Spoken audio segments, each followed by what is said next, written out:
posting announcements, forming a connection with the other world, forged and brought anew. Alright. It appears that we are live, indeed. And welcome. Welcome, everyone, to the very first session of the Mysteries of Pharozea. Now then, within this particular session, we are playtesting many of the rules of the Spheres of Divinity offshoot from 5th edition. We'll see how that goes. If you have any questions or the like, let me know. There's some issues we've noticed while prepping tokens, so if it comes up, it's totally fine. In the meantime, however, each of you are explorers of the Fwindendrone Confederacy, cadets sent forth to learn valuable information on the fabled Isle of Pharozea, where mysteries abound and great beasts stalk the mist-laden jungles. Sent forth with the goal of mapping the isle and learning of the flora and fauna there, most importantly, to find the lost colony that had settled there 10 years back and discover what happened to them. So prepare yourselves and strap in, as you are set to the skies to uncover the mysteries of Pharozea, traveling for weeks upon the airship known as Rigby's Revenge. There are many notable figures upon your ship, some of which might be your faction contact, who has brought you alongside with them to aid in this expedition, perhaps for your own goals, and perhaps for nothing nefarious. That's for you to know, and I'll send you messages in DMs in the near future for your particular faction's introductory quest, as each of you have one. So I guess my backstory was okay. Yes. Okay. Addition to this, your backstories might also play a part in personal quests that could come up. Some of you guys are less tied to the region, so it might not be as prominent, especially early on, but we'll see about it. Yeah, Hey, I'll write that out soon for you. No I worries. completely forgot about it. It's all good. In the meantime, however, as previously mentioned, you are finding yourselves upon the airship known as Rigby's Revenge, captained by the Mercurial Wing Aeronautics, Kira Gallagher, as well as her first mate, Aegis V3, and several mercenaries and other expeditionaries who have joined you on this venture. There are also several Brass Guard mariners who have joined this venture to keep the ship safe due to the disappearances and due to the Brass Guard's particular interest in this expedition. You all find yourselves within the crew quarters, southern wing of the ship, which is more of the larboard side of the ship. And from here, you all would waken after a most hearty night of drinking or a research or whatever you might have been doing for the previous night. Bright and early, with the sound of a bell indicating breakfast is called. Begin with, we will go through character introductions, starting from top down in the list. Benjin, would like to introduce your character? Yeah. Well, Benjamin is a binder raised in a I'm gonna be struggling with the pronunciation of these names. The Fwindendrone? Fwindendrone Confederacy. Yeah. You can also just call it Fwin. Fwin. Okay. He's born and raised a citizen of Fwin. Learned magic at a young age, taken by someone. He grew interested in firearms and adventuring in general, and he's ended up a member of Elise Manufacturing, their faction. Currently, yeah, that's about it. He doesn't really know. Binders are they're like hunted and prejudiced against, right? Correct? I'm not In missing most right. every region, yes. including this one or no? This one, they are not hunted, but they are a little prejudiced. Mostly because they're Okay. magic users and not because, they're doing weird occult shit. Yeah, that's valid. It's fair. It's kind of weird. It's kind of weird shit. Yeah. But yeah, he tends to keep that to himself for the most part and not display it unless he has to. But yeah, they're. I'm bad with descriptions and introductions. I'm sorry. It's all good. Yeah, You're doing great. They're, general members. All right. There we go. Very good. Very good. Next on the list. Oh, I did this backwards. Whoopsie. Caspian. It's okay. We're both blue dragons. It's true. Caspian, if you'd like to introduce your character.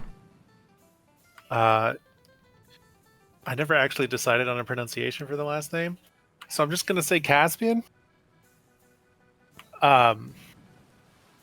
He comes from a small tribe of sea Imperials, and he was kind of bored with the tribal life, so he decided to go to the big city and see what he could do, and ended up finding himself in the Jesus, I can't remember specific names, in sailing college, and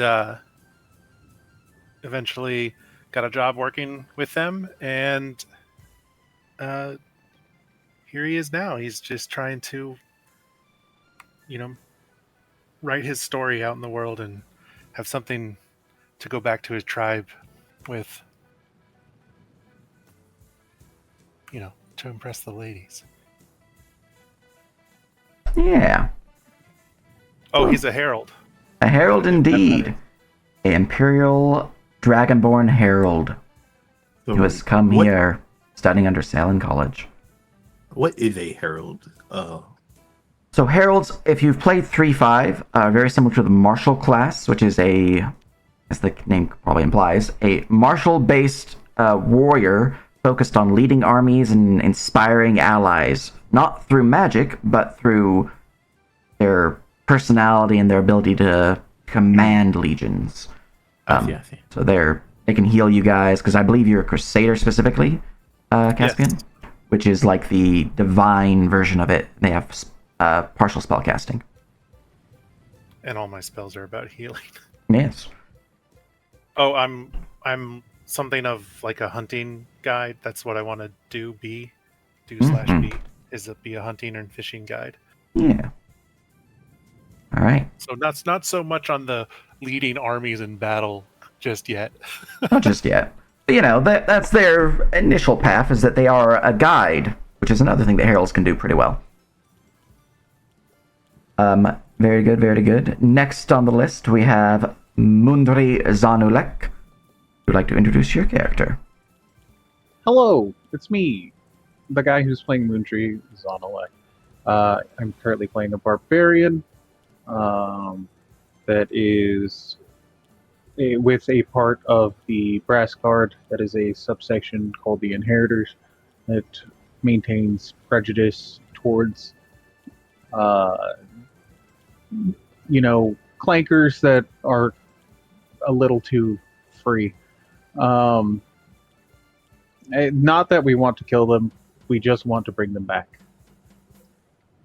And yeah, the funny, cool item of business, he is a cook. That's it. Very good, very good. Next on the list, we have Shuluk. Would you like to introduce your character? Shuluk is a Imperial Milakani. His parents hail from Yokugan. He was born in Arlogus and spent his formative years there. At which point, as is tradition in the clan that he's from, they saw their son go out on his own, and he eventually found himself in Fwyn. where without much other than his hunting skills and a few of his natural blessings, he decided the best course of action was to become a soldier. And he was for some 30 plus odd years until he retired and kind of lived a relatively normal life, raised a family, has grandchildren and everything. He's now almost 90 years old and has felt the spark of wandering about him once more, and has discussed it with his family, and now has set off on this new adventure to uncover some of the secrets that lie out in the world. He's a monk. He mostly fights with his fists, which are usually wrapped up in some kind of bandages for one reason or another.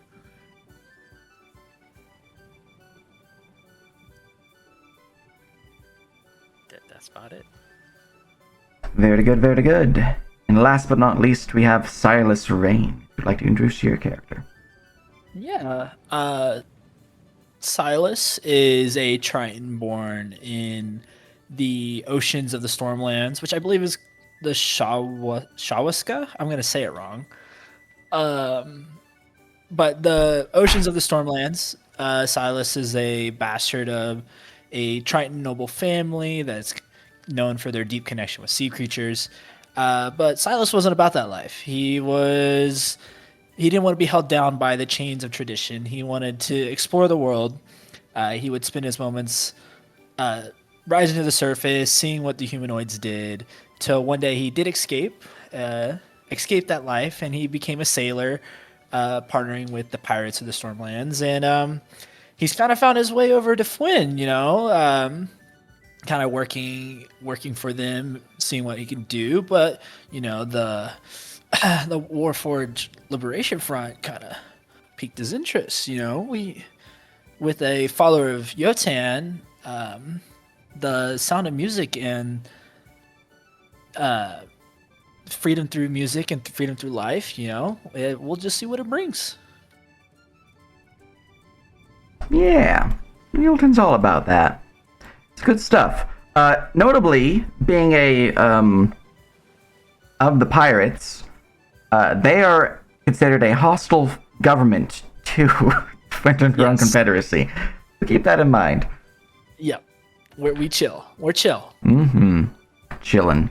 Excellent. All right. But as each of you waken from your slumber, you find yourselves within the southern crew quarters and are able to react as you will. Sound of the breakfast bell ringing.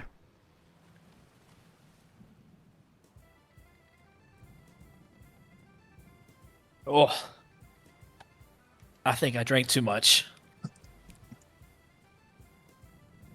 Yeah. You got up, you didn't drink enough. Oh, Well, that's the fair way of looking point. at it. There's always today.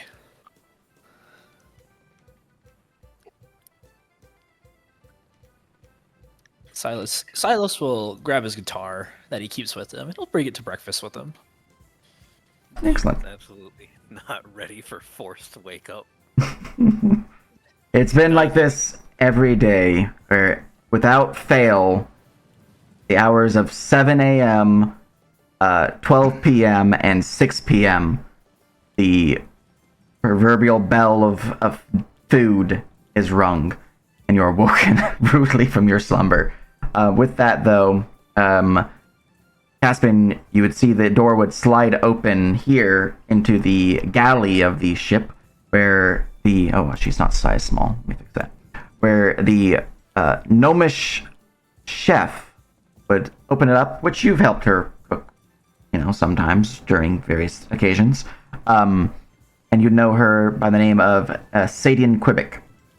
You also know that she likes to experiment with her cooking. A lot.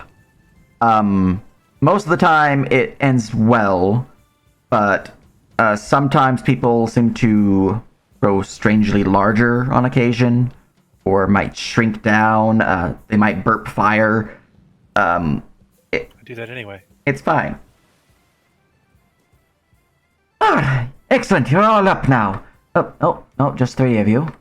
Well, Well, breakfast is prepared. We got a nice hot serving of eggs and bacon. Well, go on, have a seat at the bench there.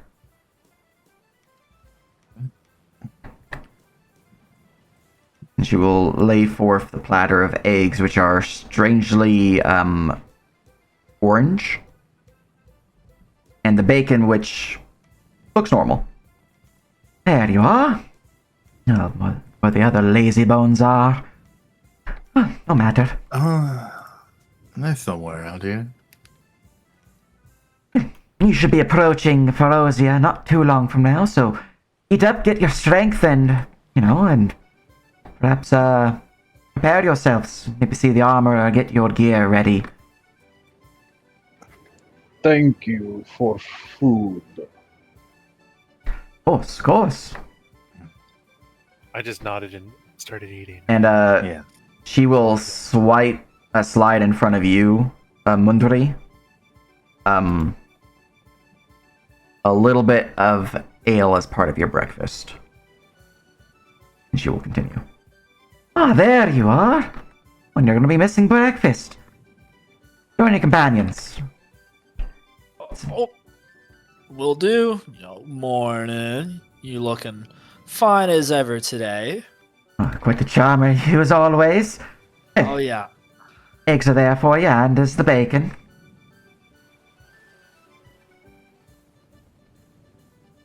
Mundry will take the ale and then set it over towards Silas. Forehead, please. Never too early to start. He'll smile at you, and he'll drink it.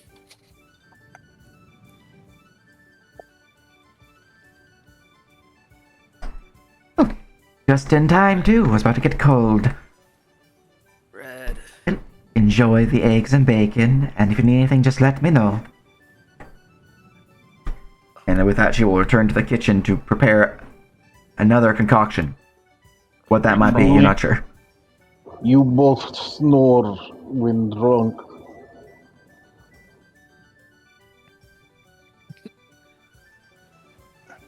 You call it snoring? I call it singing in my sleep,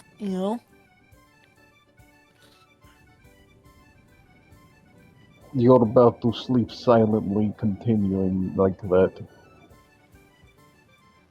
You fall off side of ship if drunk on airship. No, I'm a professional. I'll never do that. I mean, we're inside the ship. You can't fall through a wall. You can't fall through the wall.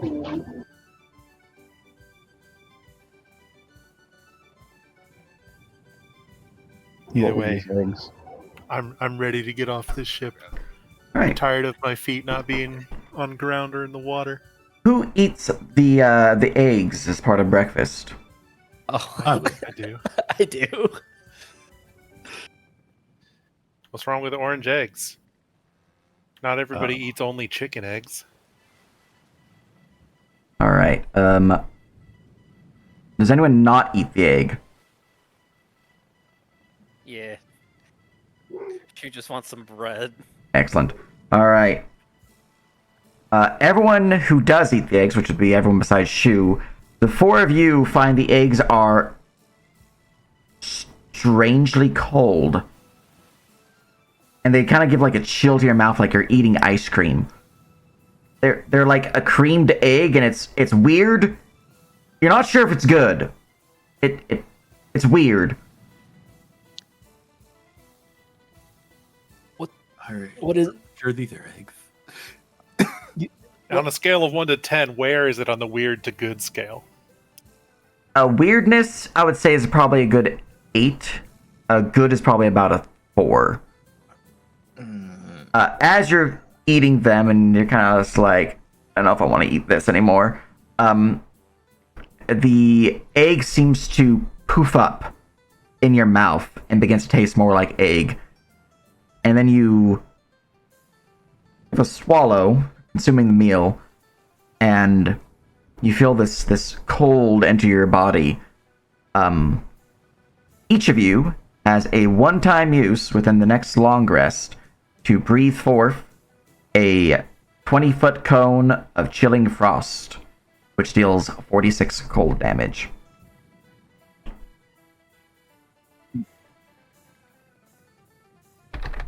This is new feeling for me. 46 as in one more than 45?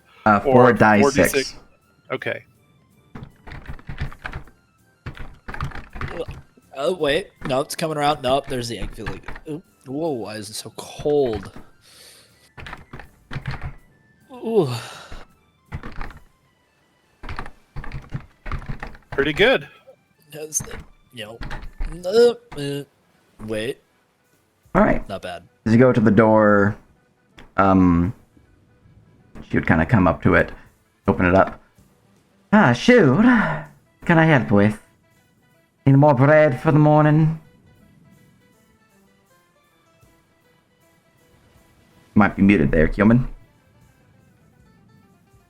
I sure was. Yes. A little bit more, please. Of course, of course. Really got to... I have a cure for those, you know. It's not just bread. She'll take some slices of bread. Want butter on that too, or just the bread? Or just the bread. That's fine. And she'll hand you 3 slices of bread. I have to sit in this mistake. Right. He takes the bread and just goes over and sits down. Very well. She'll look around. Seems everyone else has already eaten. I'm not hungry. Shame. Next experiment, then. She'll close the door and go back to her kitchen. What? Do we need to bus our own tables? Like, Mundry will stand up.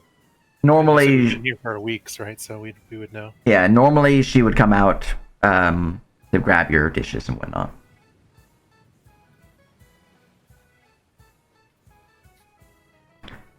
Doesn't take too long, but sometimes she gets forgetful and people have to knock on her door to be like, "Oh yeah, we need things bussed." But yeah, She will get to dishes when she gets to dishes. We need to socialize. Time to work. I suppose so. all right.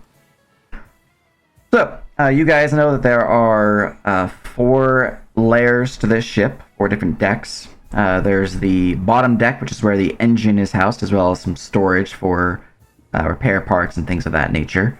The engineer for Mercurial Wing Aeronautics tends to hang out down there. Norvin Kiraniki. You have the current deck where you're on, which is the galley and crew quarters. Here also houses a little bit of storage for more of like personal items and effects and things of that nature, as well as just basic supplies. Here, obviously, you have the cook, quote unquote, who hangs out within the galley itself. You also have the armorer, Bobbledock Krios, also nicknamed as Doc. And they are just right up here in that deck. The third deck is home to the captain's quarters and the quarters of the one who is fielding this expedition, which you know is one Madeline Sharp, a stern woman, rarely leaves her office except for during important meetings. You may be seeing her once or twice over the several weeks of travel. And she is often dressed in her armor as well as her armored mask, kind of hiding her visage. I don't think any of you would have actually seen what she looks like unless you were particularly curious and skulky. Mundry is the exact same way and wears an armored mask, just like. Where? You have kind of like a lounge area as well on the third deck, as well as some restrooms.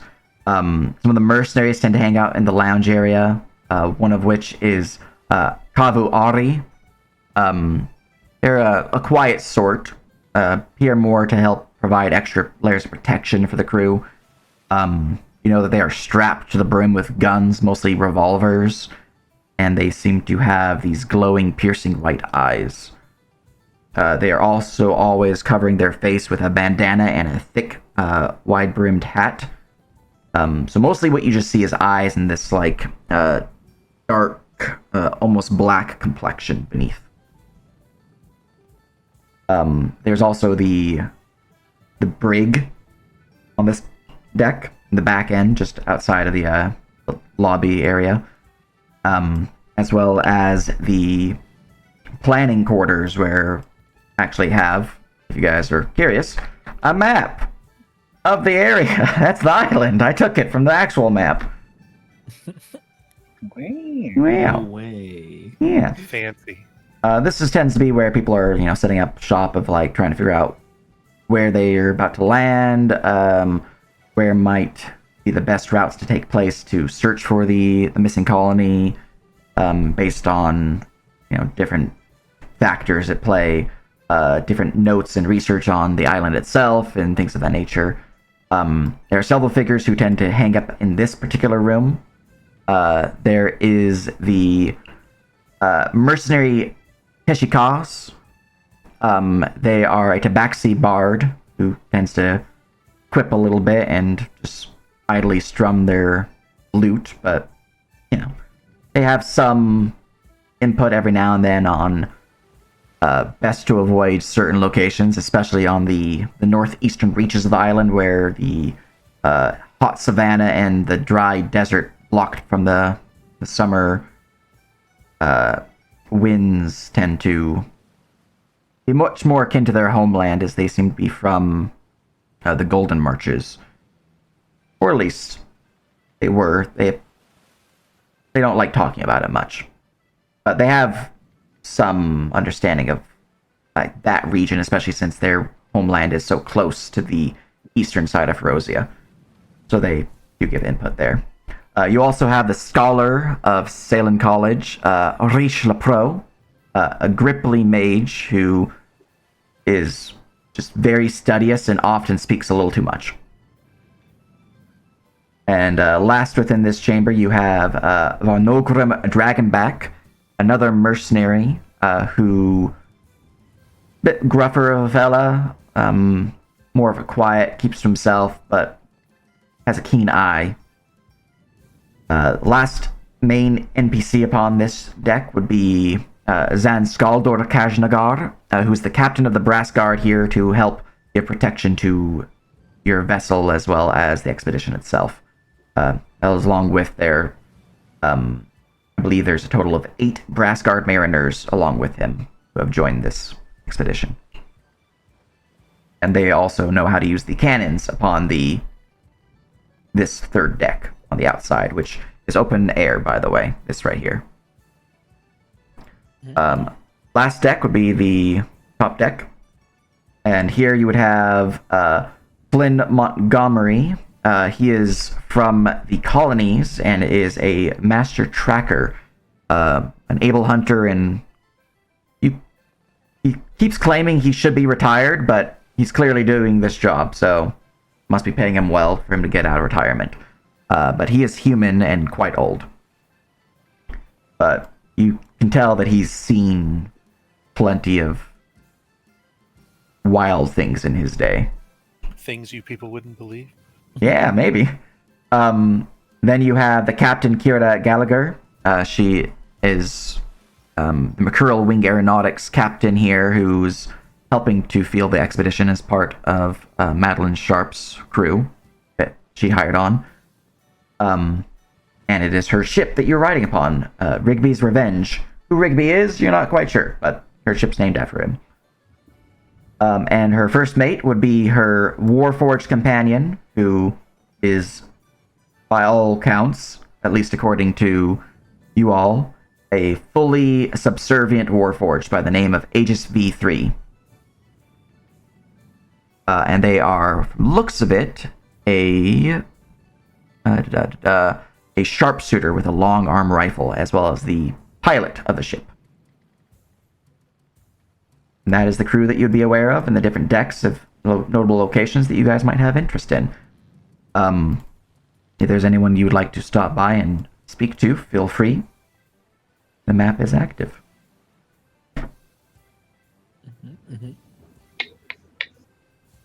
Knocking on Doc's door. Just a moment there, just a moment. Bastard bullets. And you hear a clattering of several shells hitting upon the brass deck of the ship. Yeah. He'll slide the door open. Hello, Doc. Need personal effects in case ship goes down. Right, of Hello, course, Doc. I need mine as well. No problem. No problem at all. Well, let's just see here. There you are. Just grab that there and grab these here. Here you go. And and here you are.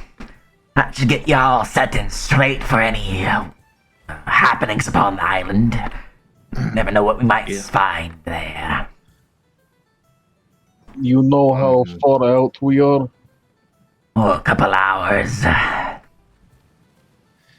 But there's been reports of flying beasts in the sky, not too far off from our scouts up top deck. So, gotta be wary, gotta be careful. Anybody ask you for anything unusual, such as extra oil for their weapons?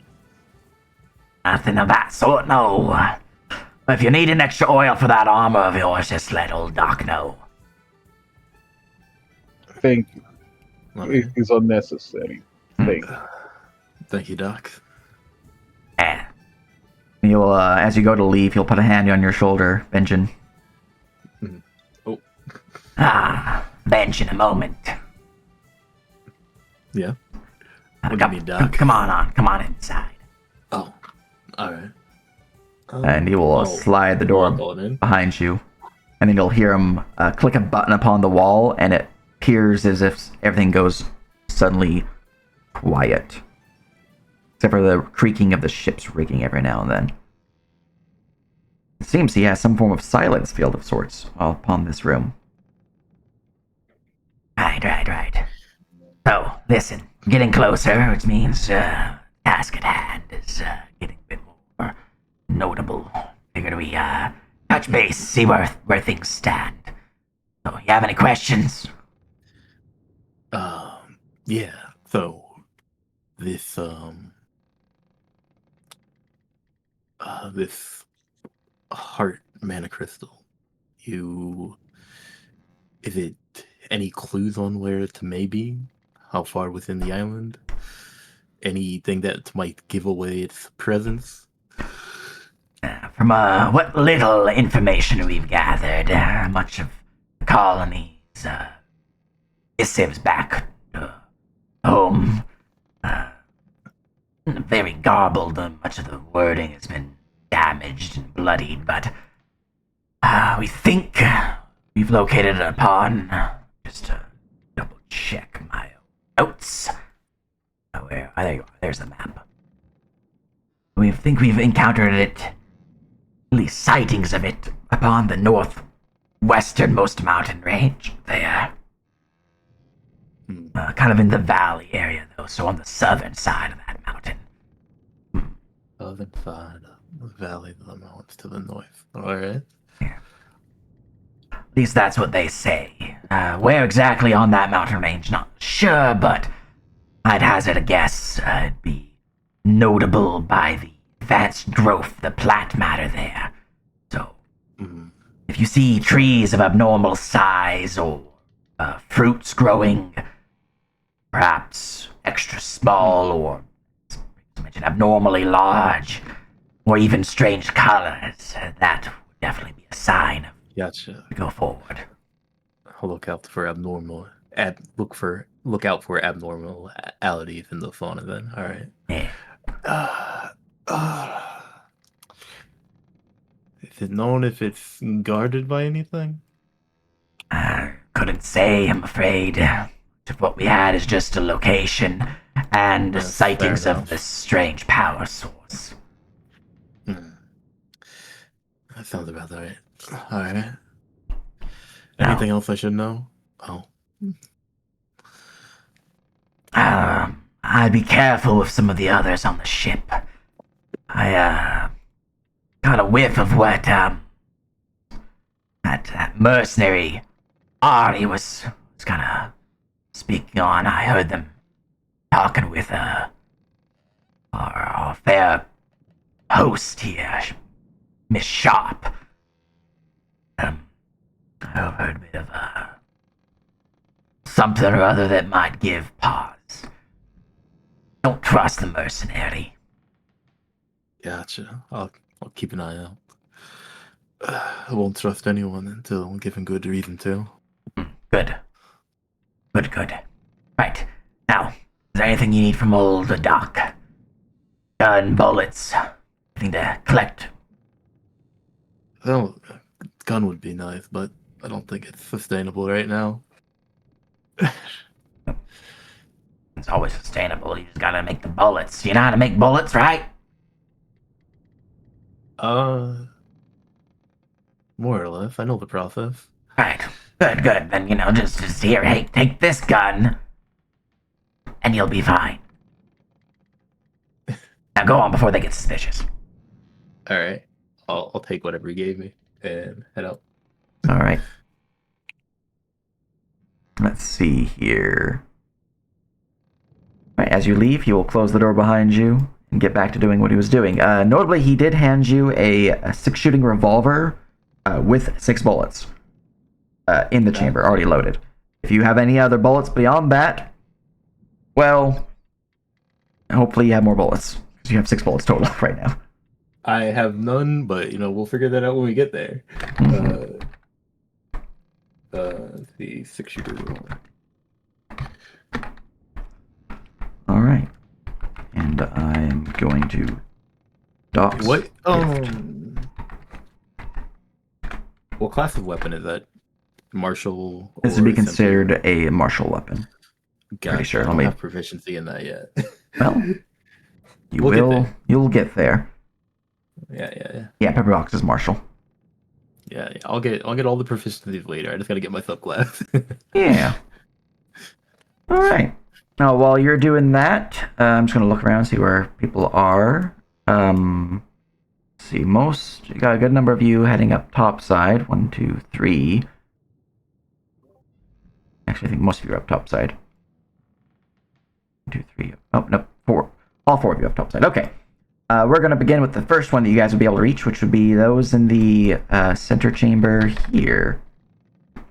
So, Caspian and Silas, you push your way up the stairs and...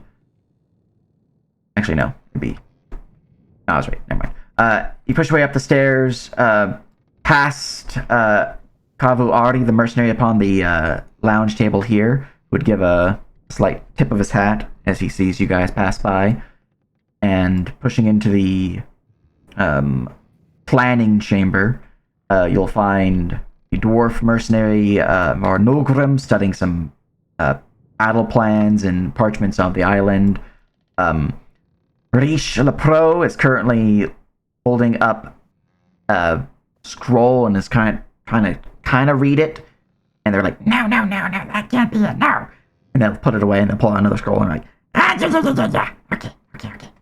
And they just keep rinsing and repeating that with different scrolls. And then you think they pull out the same scroll twice, and they pause a second.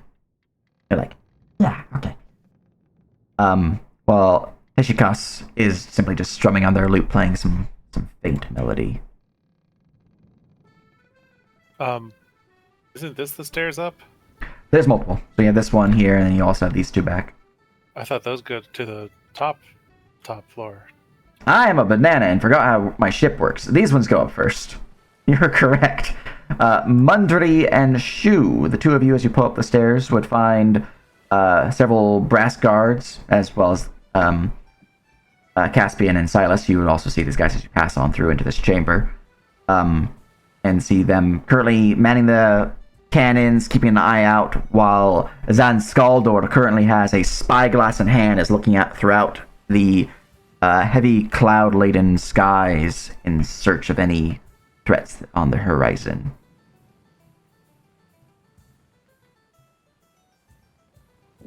No problem. So, Shu, you'd be the first one to get to this deck if there's anyone you wish to speak on, or if you'd like to do anything. Yeah, he'd go up to the guard captain and kind of give him a tired and shaky salute, addressing him as such, and captain. Ah, shoot. Good, you're awake. I've got much to keep an eye on here. I spotted some beasties flying not too far off. Keep your wits about you. Do my best, given circumstance. Seeing as we're arriving soon, you have any particulars that I might not be aware of? Yeah. He'll kind of look around, Let's come on over here. and he will wait for the other Caspian and Silas to kind of push on before he starts speaking. Now listen. Island's got quite a lot of dangers there. Great beasts the locals call dinosaurs. You ever see a dinosaur, boy?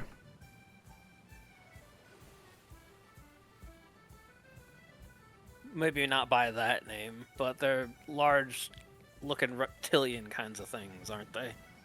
Aye, like wingless dragons. Seen something like that back in my youth. Now, these beasts are mighty powerful. Even some of our finest guns failed to pierce their hide. So, if you're looking to start punching, keep that in mind that their jaws are bigger than your body. Be careful. Now, some out there, like those I saw on the horizon, And he'll hand you the spyglass and point in the direction. like those there, as pteranodons. Blind fuckers. They can swoop right in, pick you off the ship and toss you overboard. Which is why He'll kind of point to a rope kind of around his waist. when you're up top deck, tie yourself in. Wouldn't like the ship to leave me. Right. Or splat upon the ocean below. Unless I'm unconscious, that ain't really gonna happen. But being left behind is the more concerning part for me. Either or is death. Aye. Them seas below us are filled with beasties. Why we got to fly. Wouldn't want to be caught by a kraken. Or, sharks. Always kraken. But then, on the other matter though we spoke about earlier. Now, you have any questions on it? Any kind of hints? I'll admit I'm not the best when it comes to identifying different kinds of technological things, or not necessarily making sense of notes. At least not without, a sort of trial by fire kind of thing, where I just make some mistakes and pick up from them. But this ain't really that kind of thing. So, you got any kind of maybe people of interest, symbols, things to keep an eye out for. Well, Doc Trockett, they were inventor with the group there. Blast, I always forget their guild. It was one of the old ones. Either way, the symbols of gear tied to the Tinkerer. You know them? Yeah. Right. Familiar. Yeah. of the mole guilds before. But, Drocket, he's got the symbol of the Tinkerer upon him, and he's part of that guild. Keep an eye out for any signs of that, of our patron god, and, well, He kind of says that with a quote unquote. You don't think he really follows the Tinkerer. But, you see any symbol of them, well, you know, in the right place. Shop should be surrounded in that stuff. But I keep an eye out. those documents should be sealed away, likely in one of him vaults. You'll want good eye and a strong skill at picking locks, or good hearing so you can hear them clicks.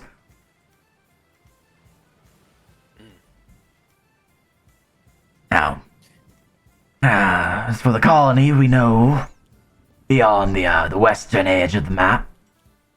If you it should just be up that main river in the heart of the delta swamp there. Not too far in. I believe, if I recall correctly, it's just between the lonely mountain there and the mountain range to the north. They said there was some form of a gateway that they had found, which is why them early colonists built it there to begin with. Well, excuse me. Bit of a early breakfast beer, you know. Yeah. Shouldn't be too far in. We're heading there anyway, so keep your wits about you. Fair enough. Anything else? I figure I'll probably by ear. Get as much as I can. Only thing I'd say would be, other dwarf with us, Barnogram. He's an ally of ours. We need something, best pay heed. I'll do that. I'll keep an ear out for any requests, so to speak. Right, good. Now, one more thing before I get back to it. He will pull forth from one of his many pouches upon his chest plate a small brass gear. Seemingly, it looks like a pin of sorts, like a cloak clasp or pin, and he'll hand it to you. She takes it and looks it over. You be needing any help, that can send forth a distress beam into the sky, like a flare.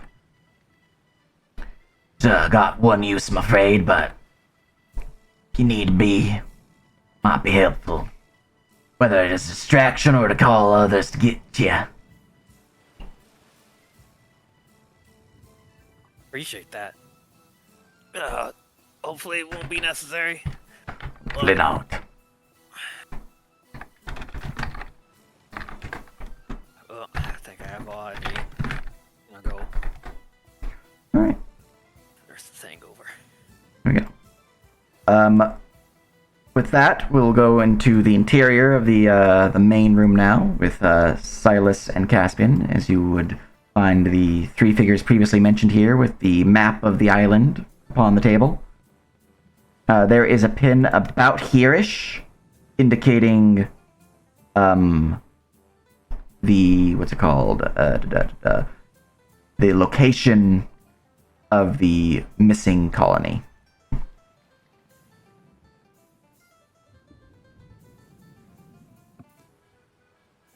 Okay. It's a pretty large overview map, so it doesn't really go into much detail, but you know generally where it is and where some of the mountain ranges are. So when you guys do start mapping the region, I will be able to reveal at least a baseline overview of things.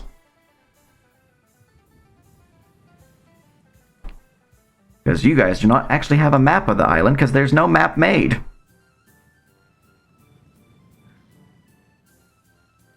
Morning, gents. Morning. How's lumber? They snore. It's the worst.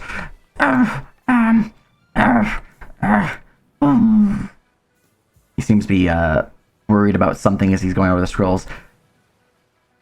With that, Ichikas would kind of a little nod, a flick of their ears. It is going well.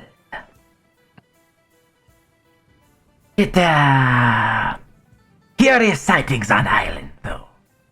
Baraskar speak of birds of reptile-like nature flying out. Think they are pteranodon. Perhaps bigger, perhaps smaller. Should be careful. If go on deck, tie to rope. Especially if you're dinner sized. Especially, yes.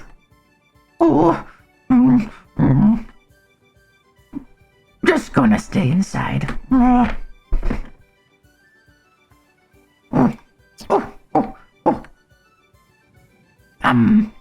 Had thought. Yeah. He'll kind of like pop to the edge of the chair here. Caspian, Yes.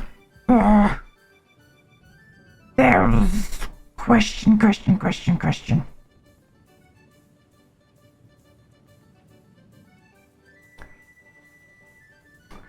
So, I've been going over the scrolls, and I found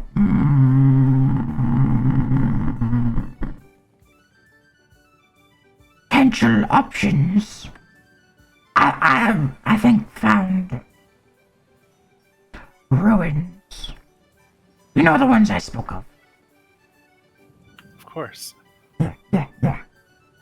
So, Can you show me where? yeah. Sorry. I have so many thoughts in head. He'll point on the map, and he will point out to, let's see here, the eastern mountain range, kind of up in a valley near a lake, from the looks of it. So it's kind of like right there-ish. Okay. Think ruins there. Found potential old scrolls from past expeditions. Think guarded though. Lost to many past creatures. Guarded by what? Sightings think dead. Well, that's always an experience. Yeah. Also, there might be ruined door. Maybe beast from outside. Yes.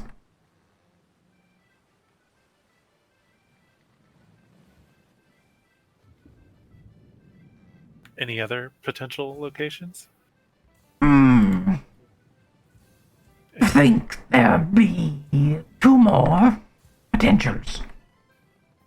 There's sightings from some of our ship captains from prior expeditions on eastern coast, northern side, along the bay, like right there-ish. Thoughts that there might be ruin there. A strange patch of jungle over top. Indicate potential ruins. Maybe more venture. But Well, that'd be nice. think most likely location is on mountain range. Yes. Also, I think island be part of a shrine network from Ulprimogen. Might be useful. I think I found one just on the bay, right on the eastern side here.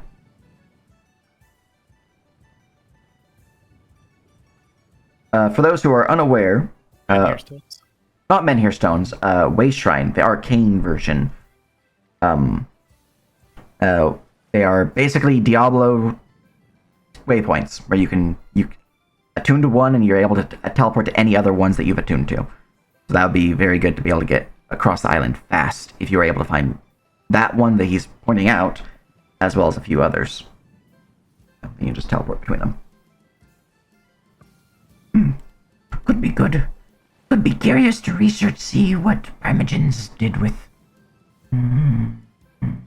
a shrine back in jungle. Maybe different than Twin. Yeah, and why those places in the jungle? Yeah. Must be unique. Strong connection to planes. Good research potential. Maybe dungeon nearby. Further studies. How old are the source materials that you found this information in? How relevant current would it be? Some not so helpful. Past expedition, so 10 years. But the way shrine was seen overhead during recent expedition to Golden Marches. 6 months. A known quantity, then. That's good. What about animal movement? There's been plenty of sightings of pterodactyls, pteranodons. Nothing terrestrial? Never landed outside of initial expedition, but original sightings spoke of great feathered dinosaurs. Many hunting pack, some big, some small, some really tiny. Go jump, jump, jump. And the waters around the island? Oh, filled with danger. Don't go in waters. Rivers may be safer, but the ocean definitely not. Great big beast. Mosasaur. Well, if the ocean isn't safe, the rivers probably aren't safe either. Also, sighting from earlier expedition was from travel north in search of mine. Reports of great beasts like dragon. Speaking of, chomping jaws bigger than ship. Not good. Curiosity piqued, but danger real. Think about here-ish.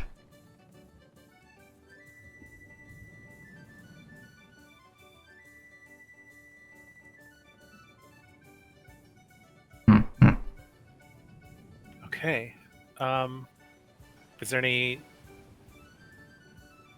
changes to my mission before we land, since we're only a couple hours away? No changes. Should be on mountain edge. Should be curious. And bring others for extra protection, likely danger. Smart. We'll go with, of course, but want to see colony set up shop and form base of operation first. Is the airship gonna be landing and staying grounded, or is it gonna drop us off and head back? Airship will head back. Need to get more supplies.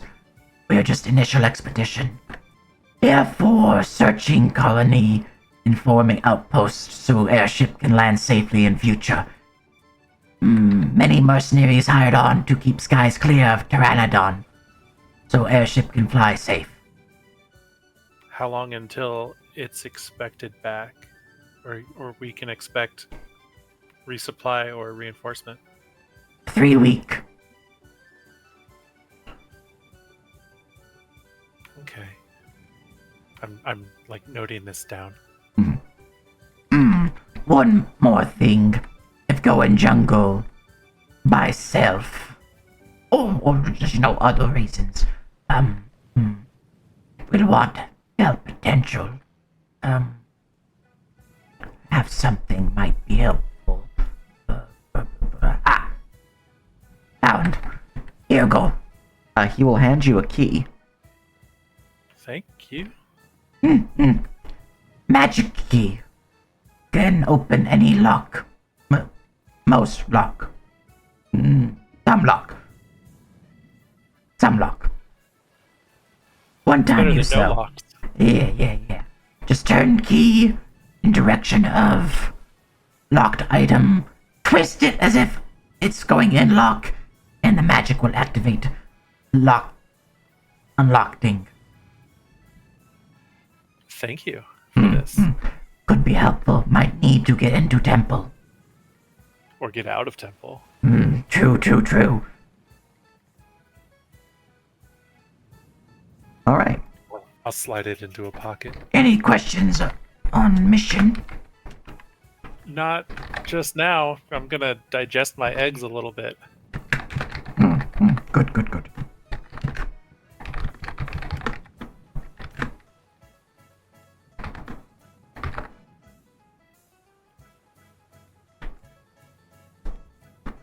All right. He's given you a skeleton key, which will unlock a DC 24 lock, a single time, before it disintegrates. All right. Silas, are you doing anything notable? Popping your feet up and strumming guitar. Our feet is up. We're strumming the guitar. You know, like they get together. You know, they're doing Yeah. Silas maybe nerdy things. I don't know if Silas would think that, but they're talking about some things. What's the cat doing? They are strumming a guitar and eyeing you and also eyeing the man behind you as their eyes kind of flick back and forth.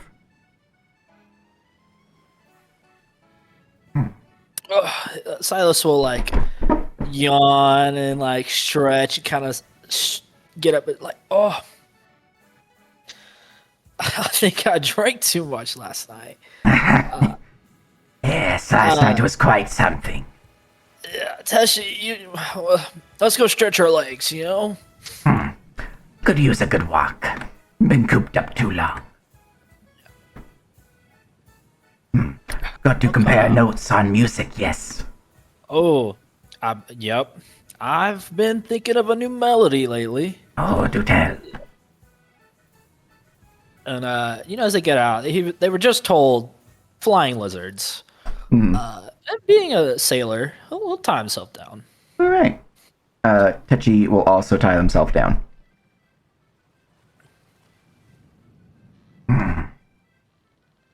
Careful of dwarfs. I'm aware. There's questionable danger there. Think they are part of Inheritor.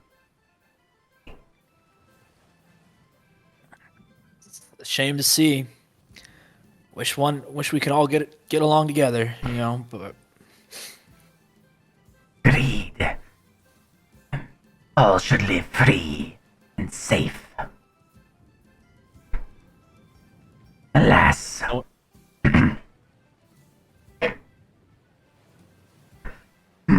You will idly strum on the guitar, and then you'll see a magical bubble will shoot forth from the guitar, surrounding you before dissipating.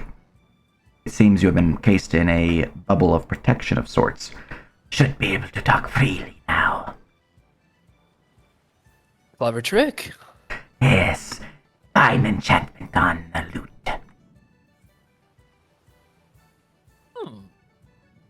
Man of many talents. Yes. But I'm aware of our agenda. I've been mulling over and strumming over. Any thoughts if I was to find any survivors? We're many eyes. I'm afraid of being caught. Yes, my people back home. They hold a ship not too far off shore, tucked away within a hidden cove, claiming to be pirates, but they are part of the front. And bring there on eastern coast. Eastern Coast and pirates sounds like a party. Yes. They will be needed most likely. Inheritors are here, they are certainly being hunted.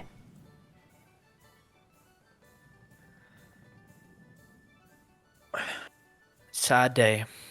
Yes. There's many eyes.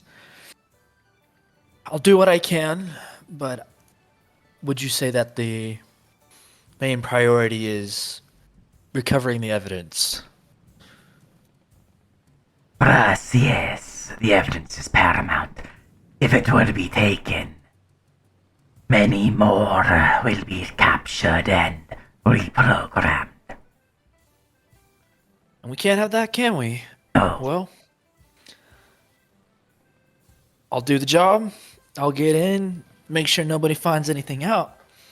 And if I happen to find a friend or two along the way, there's a nice pirate party down on the east, I'll send them that way. Yes. Will be needed. More than that, though. We'll want this. And you'll toss you a coin.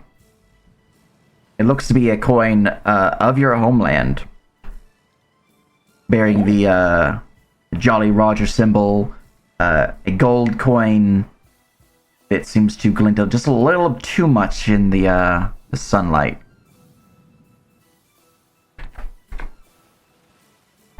Reminds me of home. Yes. Lucky coin can be used to avert mistake or disaster. Use in time of need. One-time use, though.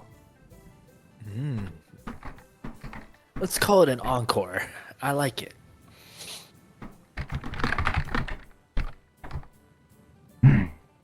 Yes.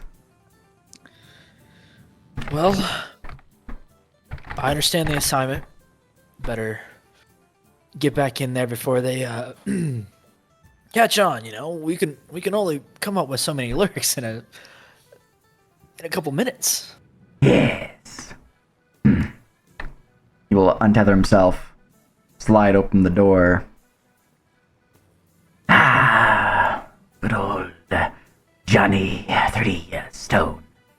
A tale worthy of song indeed. Indeed. Oh, Caspian, you're gonna hear it tonight. The music of my homeland. Hope you're ready to drink again. One of the advantages of being a sea dragon is that I can close my ears at will. And they'll strum a little bit, a little bit of chords. Yeah. All right. And from there, while that conversation was happening, we have Mundri. You have made your way up to the planning chamber, and you would find Volnogrum Dragonback looking over these documents and grumbling idly to himself. Dragonback? You'll look up, quirking an eyebrow.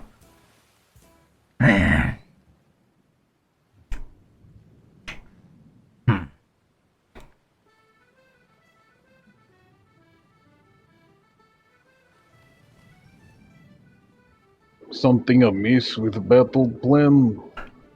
Aye, there do be.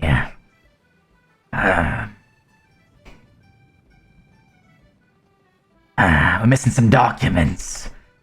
That gnomish lass hiding down there again. Help me find them. I will assist. Good, good.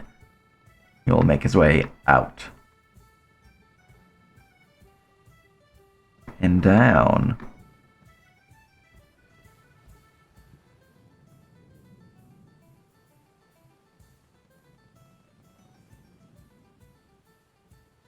Sorry, he would have been right here. He'll open up into the storage chamber and and we'll push on inside, closing the door behind you as you enter. Right.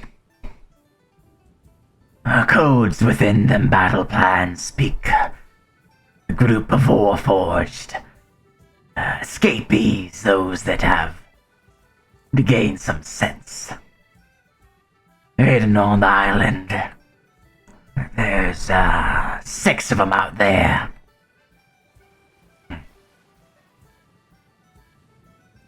Now,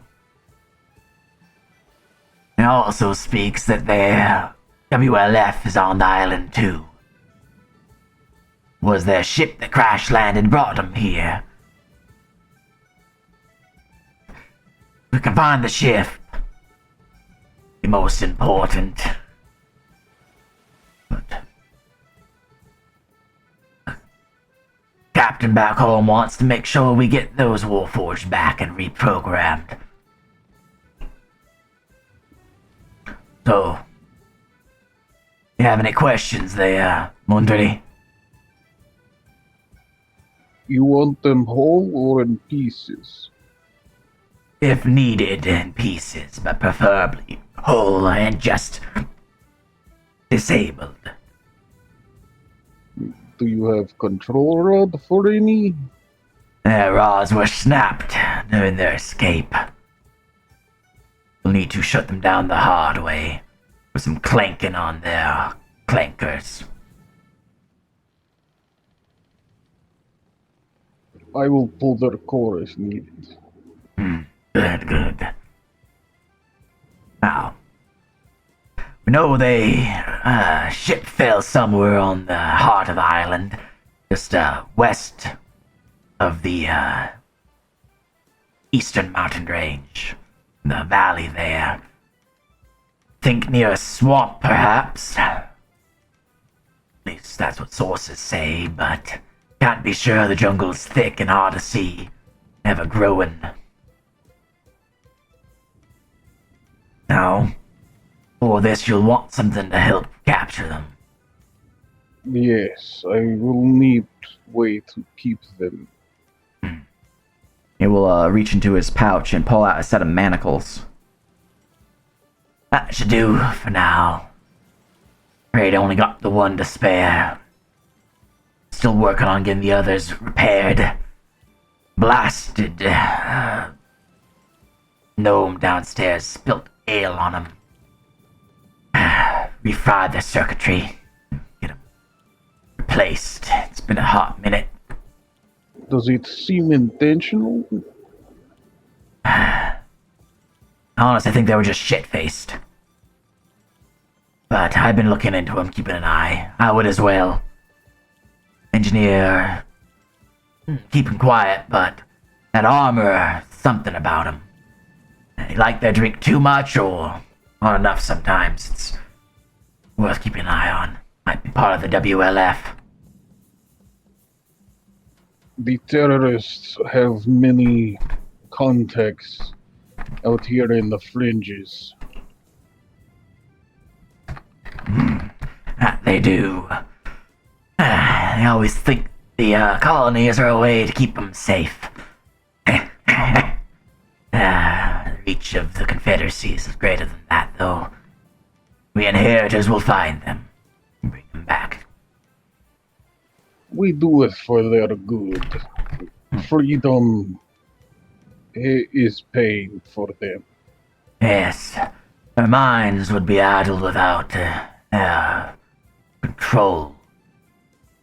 They need purpose. We give it to them. Yes. Well then, I think we have enough documents here. You have any other questions there, Mundry? Will you be disembarking or going back? We'll be disembarking the others. Make sure to leave note for additional support if necessary, and to inform other Blast Guard of our legitimacy. I The captain's already aware of our presence. Understandable, but not advantageous. Yeah, but you know how the politicians like it. I play nice for now. The other guard don't know. They just know that we are here to help. Stay out of our way. You have symbol of office I can use. I got your badge here now that we're getting close. You'll pull out a symbol of the inheritors, which is a gear, atop of which is the helmet of a warforged. He'll stuff it inside of his protective scarf that he wears. His filter scarf, basically his mask that he wears inside of his helmet. Thank you. Boss. Hard work we have. Gotta stick together. Everything's changing out there. Make sure to lock your doors at night. The Warforged are known for keeping odd hours. That they are. Stay safe, brother. He'll give you the little forearm clasp. Yep. Clasp. Be safe. Likewise. Those supplies. He seems to actually go back to look at some of the crates to see if he can't find some supplies to repair the damaged manacles. Alright. And with all this happening, as you are pushing over to the bench there, you all would hear over a Voxcaster the sound of the captain speaking.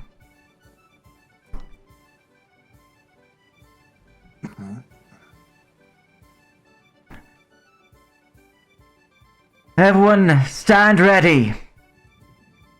Might be nothing, but we have some pterosaurs drawing closer. Mercenaries to the top deck, guns at the ready.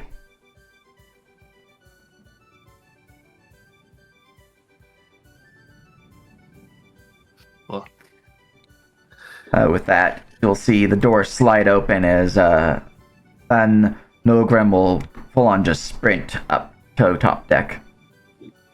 Time for work. I guess.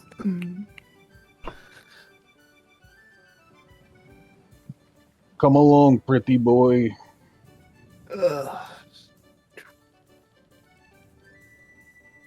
Alright. Straps in. There you go. 1, 2, 3, 4. Yeah, can I tie myself to something?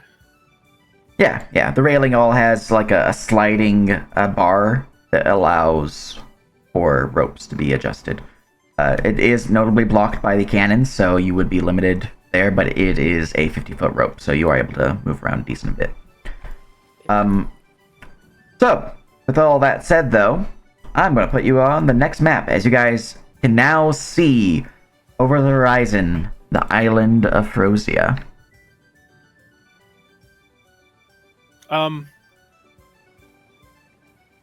I have like lores and stuff for Pharozea. Hmm? Is that allowed? Since it's like unknown?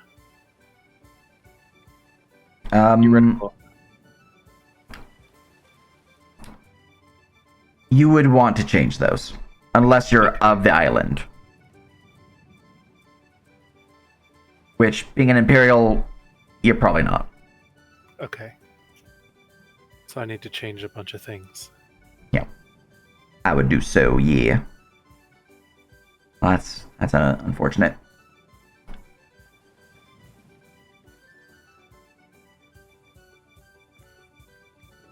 Just getting the next map set, because apparently I did not have the right deck visible.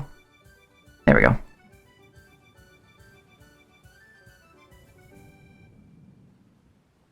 Here's a question, Nerf. Yes. As for lures, can we do it a bit like Unbound, where it's more free and open? Oh yeah. And you guys can choose your own. Thank you. Oh, okay. Yeah, that would be a lot cooler. Yeah. Yeah. Oh, Yeah, because I had to pick from like a list, and it was like, okay, here's your list of things you could be. yeah. Yeah, no problem. You guys can totally just choose your own. What are Do these that tokens session. on? Okay, it won't let me select these tokens for some reason. I'm trying to grab them so I can put them on the map. They're not being selected for some reason. Okay, copy. There we go. I think I got it.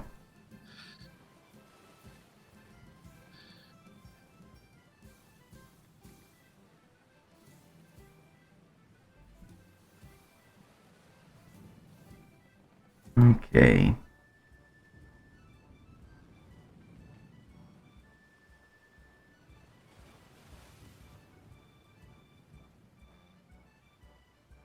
Just gonna get everyone's tokens where they should be on the new map, because you guys did move around a bit from where I had things, so.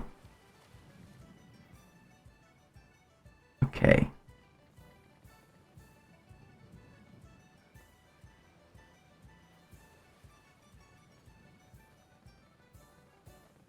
Should be there.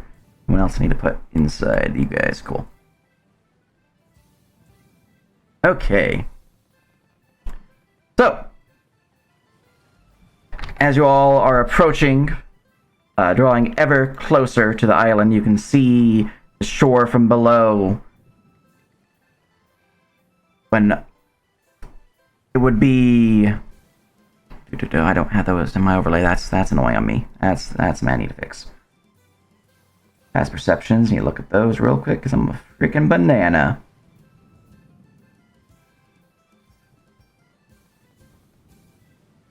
Does my Herald thing come into play here?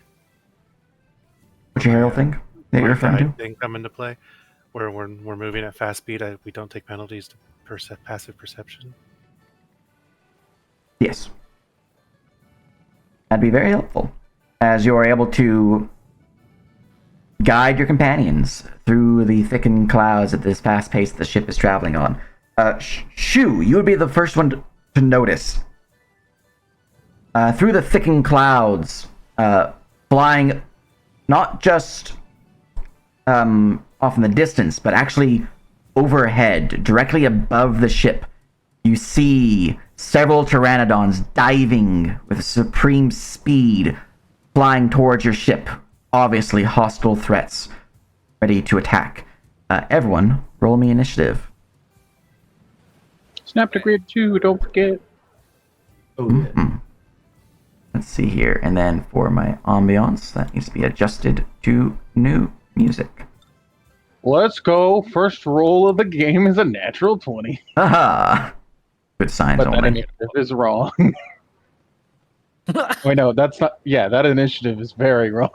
What's your total bonus should be? Yeah, my initiative looks messed up too. Hold Yeah, on. it's because instead of a 1, I put the actual number for it. It should be 22.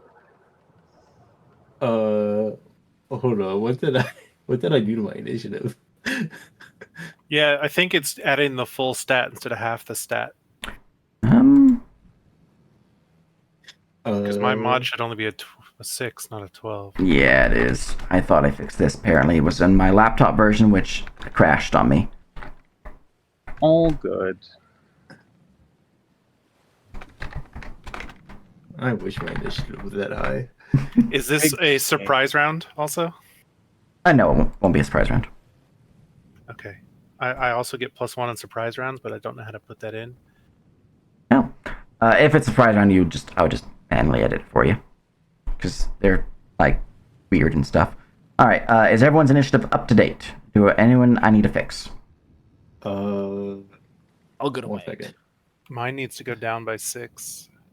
Alright, Caspian's going down by 6 to 25.06. Yeah, mine needs to go down by. It's supposed to be half my int score, right? So it should go down by 8. Down by 8? Yeah. Okay. So that'll Mine's put you supposed to at be 22. 13.08. Alright, 22 for you. Oh wow, you went down by 10. Yeah, just a little bit. Alright, and Silas, you're looking good with a 0.04? Yep. Cool. Alright. And then, Shu, you looking good with a 16.12? Yep. Cool. Yep. Alright, why did my combat music not turn on? I turned it on.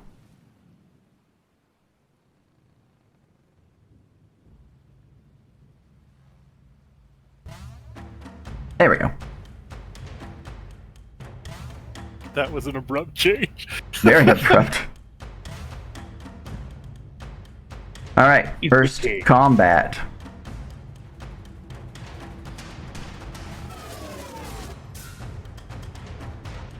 Oh, you nat 20, then you only have a 2 initiative.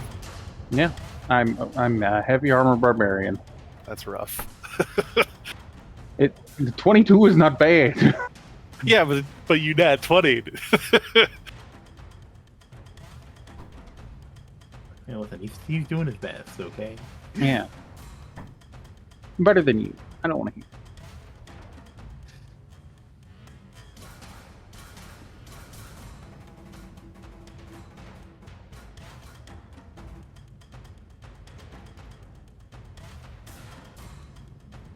I have a question about the water sight ability. Yeah. It says I can see through water, murky and clear, as well as mist and fog. Aren't clouds just a bunch of water vapor? Yeah, so you can see through clouds. Awesome. Up to the distance of that feature. It doesn't have a distance listed. Then you're good. They're translucent for you. Alright, I have rolled my initiative for my creatures. Diving down. Surprisingly, one of my creatures actually goes first. Yes. Truly. Alright. You would see the Pteranodon flying, diving down to meet your ship. As it would fly, swooping low, you see that there is actually someone riding the Pteranodon.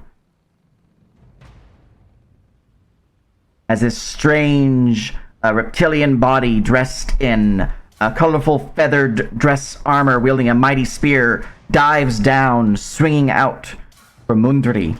The Pteranodon will begin with a talon attack.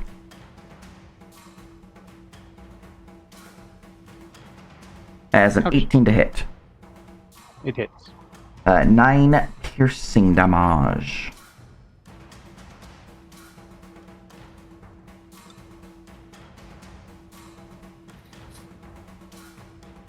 That's fine.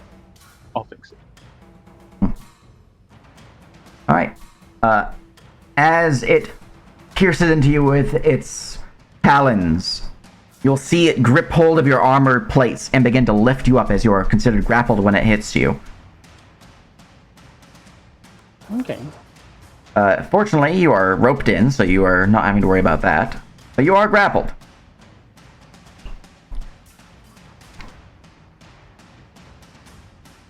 Alright. While grappled, the Burr Pteranodon will try to fly you up, but it used its movement to get there, so it's just gonna be sad. And also you're really heavy, so it's double sad. However, it will take a chomp, biting at Var Nogrum Dragonback, which will pierce through their armor, biting into their shoulder as you see blood beginning to trickle down from the wound.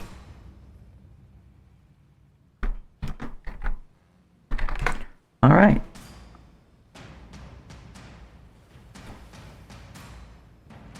You see the whelp here upon this one is going to delay, because you are able to do that in the first round in Spheres of Divinity, to go at the same time as his Pteranodon, because he can't really do anything.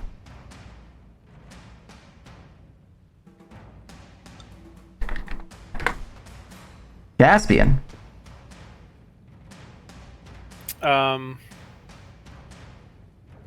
I get up to 3 actions, right? No. That's Pathfinder. That's Pathfinder. In this system, you have a action, a bonus action, an item interaction, movement, and a reaction. You might have more reactions based on certain things, but generally that's what you're looking with. Okay. Movement is just you can move up to your speed. Item interactions is you can like grab an item from a bandolier or pick up an item on the floor, things like that. You also have, thank you, a free action that you can roll for a skill check, such as rolling a knowledge on what these things might be or what they might be capable of, or making a perception check, things like Let's that. do a free knowledge check. What? Are you wanting to learn about the Pteranodons or the Saurian whelp? Let's do the Pteranodons first. All right, that would be a nature check to learn about them.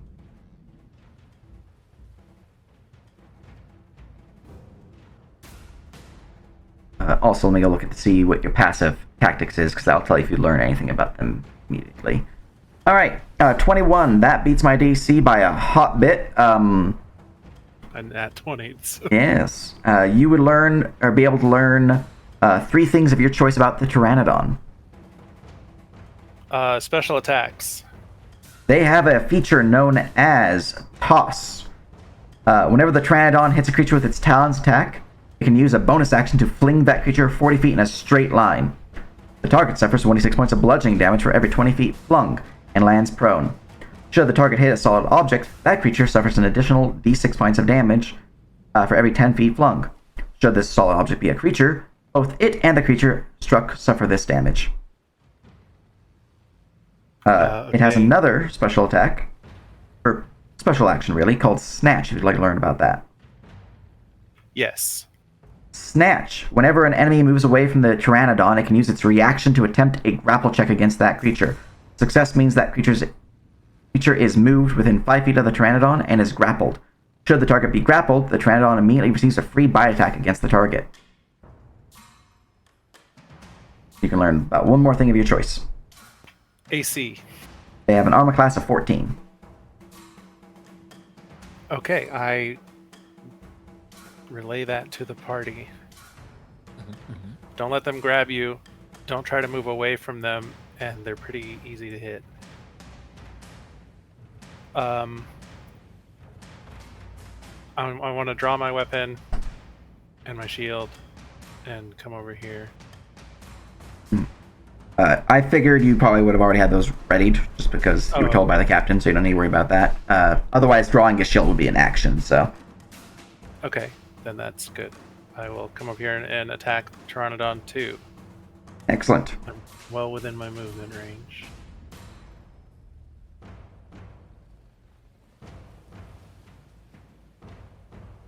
Alright.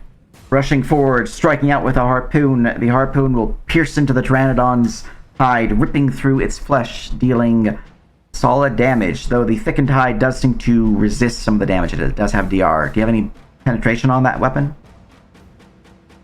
I don't think so. Always double check. It's a harpoon, right?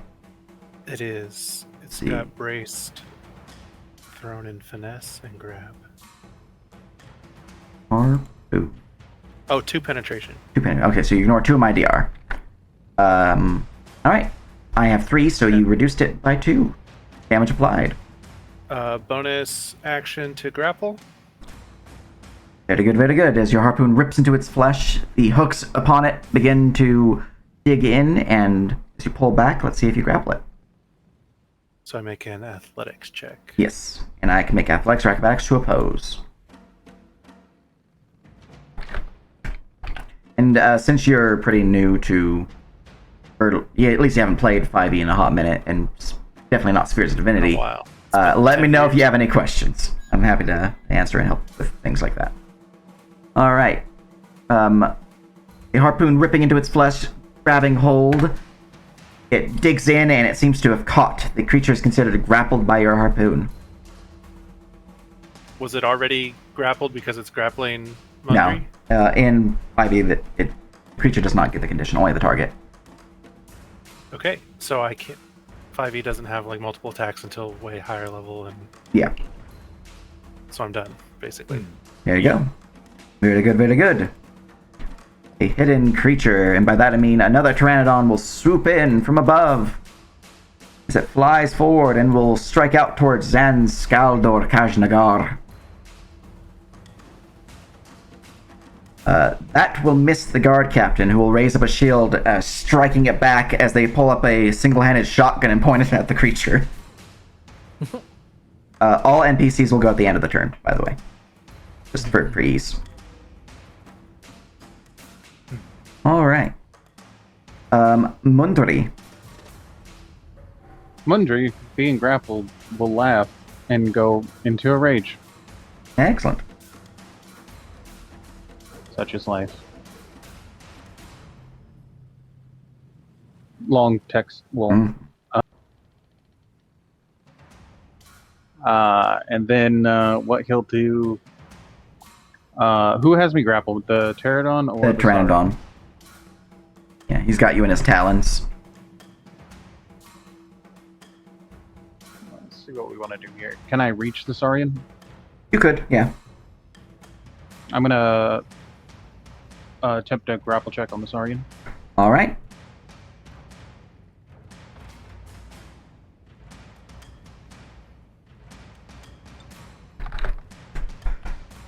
Reaching up towards the rider of the Pteranodon, you grip hold and rip him off mount as he is now grappled. It's like a big chain of people grappling each other. Yep. Come here, lizard whelp. He seems to speak the language of Syrik, if anyone understands that. I did not take that. Double checking. Nope. Check now. Right. Anything else? I mean, I could tactics check and just be nice about it. That is a sad didn't get roll, I'm any. afraid. I do need to check one thing real quick. See what your tech passive is. You would automatically learn for your passive tactics that the Saurian Whelps have the Merciful and Protector traits. You need to know what those do. Or do you know? I know. I'm pretty sure merciful means they won't kill you. Not sure about protective. Alright. For the Protector trait...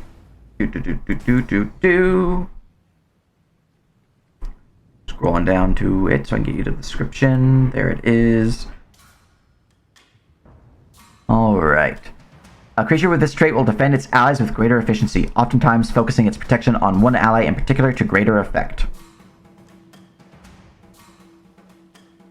Awesome. That's what you learn. That's my turn. Thank Alright. you. Another Pteranodon has gained initiative. This one will swoop down and strike out towards the Brass Guard Mariner number 7. That will strike into them, ripping through their flesh, dealing solid damage as it digs into their body. They suffer some damage after DR, and then the Pteranodon will use its bonus action, as you guys know that they have, to fling that which they have grappled. Toss, so that is a 40-foot straight line as a bonus action. As they are tossed back and striking... I'm pretty sure there's a wall right there. Let me just move this roof. Wait, I'm on the wrong map. I need to look at player view. Yeah, okay, so they will be tossed 40 feet and at the very end strike a wall. Wait. Yeah, they'll strike a wall at the last 5 feet. So they are striking an object. So that is 35 feet thrown, which is enough for 1d6 plus an additional 3d6 from the 30 feet thrown of striking an object. That is 10 bludgeoning damage, ripping into them as they crush against the wall there. They have a bit more better DR for bludgeoning. On your feet. And they would fall prone as they struck the object. Yeah.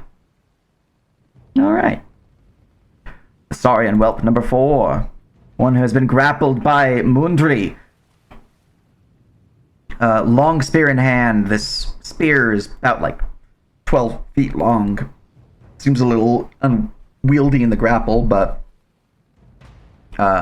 Instead, as he looks out towards you, he will go shka shka and just full on headbutt you.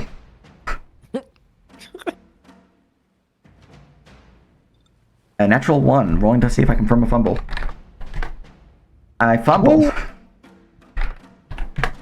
25. Let me go see what that is. This has never happened before.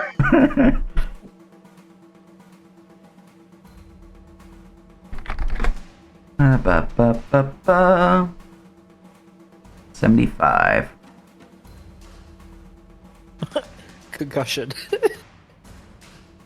I mean, wrong person to headbutt, right? Yeah. It's fine. Alright. No, that's critical hit table. Here we go, fumble table.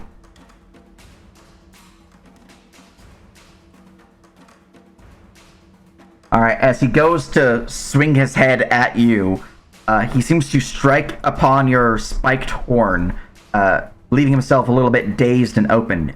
He provokes a reactionary attack. As my reactionary attack, can I throw him? I'd allow a shove maneuver, yeah. Yeah, I'm gonna shove him off the side of the ship. Excellent, give me that athletics.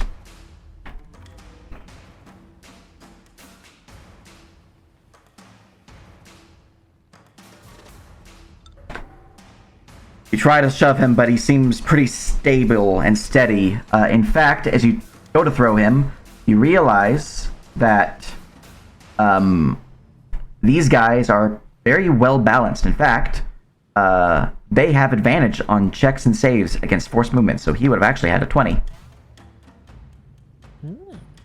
His Pachycephalosaur blood is like, nah, I'm not moving. So that is good AOP. Varnogrim will take his AOP as well to slap him. See, you're at this level, I believe.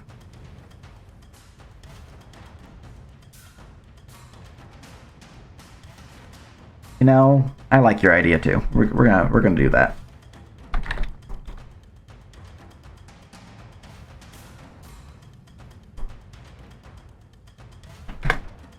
Never mind.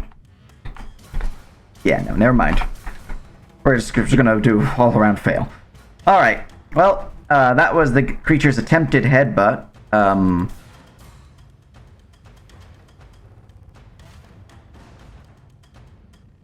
As a bonus action, the Saurian Whelp will strike its spear at the harpoon that's piercing into its side by Cassian. As part of castle. Yeah, Caspian. With that, you believe that they're actually helping the Pteranodon break the grapple, per their herd mentality feature, which is this. Oh, Benjamin. yes. Well, you said he attacked my harpoon. Did it like miss or? Oh, it just flavorful way of saying he's giving the Pteranodon the help action. So on the Pteranodon's attempt, he will have an advantage instead of a normal check. Okay.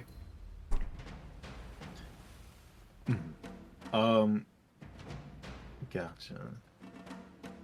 I did not specify that I was making a pact with one of my vestiges earlier, so I'll do a rushed check to make a pact with one of them now.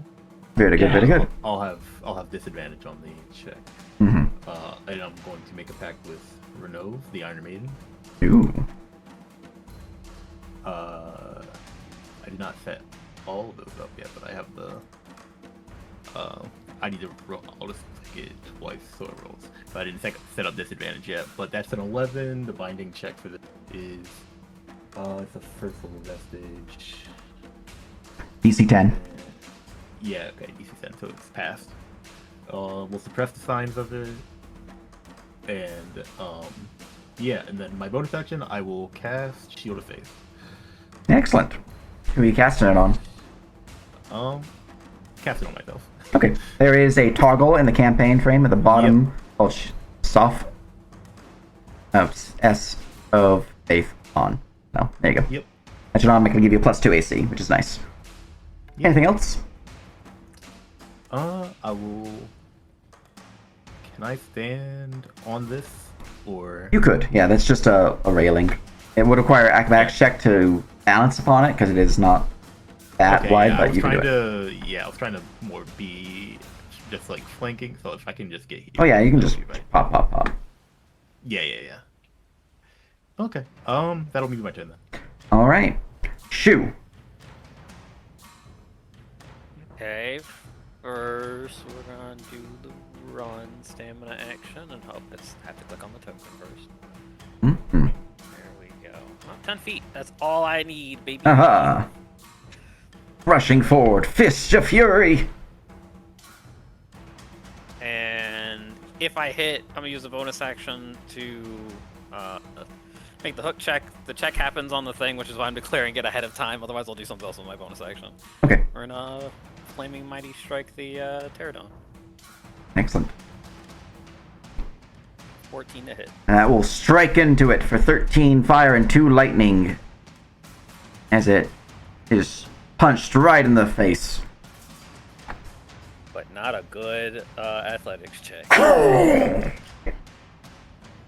I cannot fail on that check, I'm afraid. Yeah, that's fine. I guess I can tactics the whelps. Yeah. Yeah. 26. That beats my DC by a fuck ton. You can learn 4 things of your choice about them. What do we got on the list of abilities again? Well, they have a bonus action that you have not seen. They have a reaction that you have not seen. They have 1, 2, 3 specials that you've not seen. And then they have statistics. Give me the bonus action and the reaction, and then... Alright. Infravision. The Saurian has infravision. They can spend a bonus action to see body heat out to 30 feet. This does not bypass cover, nor does it see through invisibility, but it can detect a creature that in stealth, so long as they do not have a means of hiding their body heat. Effectively, it's like blindsight, but a little bit shittier. Yeah. Protective charge. The Saurian whelp can spend a reaction when an ally within 15 feet is attacked to move up to its speed and block the attack, causing the attack to be made at disadvantage, as well as providing the protected ally a +2 deflection bonus to AC.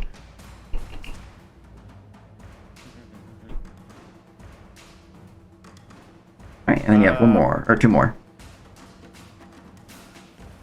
I guess 2 of the specials. Alright. Charge. If a herd Saurian moves at least 15 feet in a straight line towards a target and hits, the target suffers an additional 1d4 points of bludgeoning damage. The target is a creature of large size or smaller, and must succeed on an athletics check or acrobatics check, DC 14, or be either knocked prone or shoved backwards, as if from a successful shove attempt.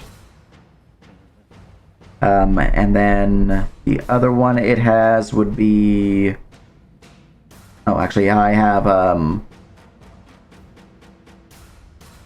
Oh, those are just weapon properties, so never mind. I have Nightstick or Zone of Reflection. Your choice. Go at Nightstick.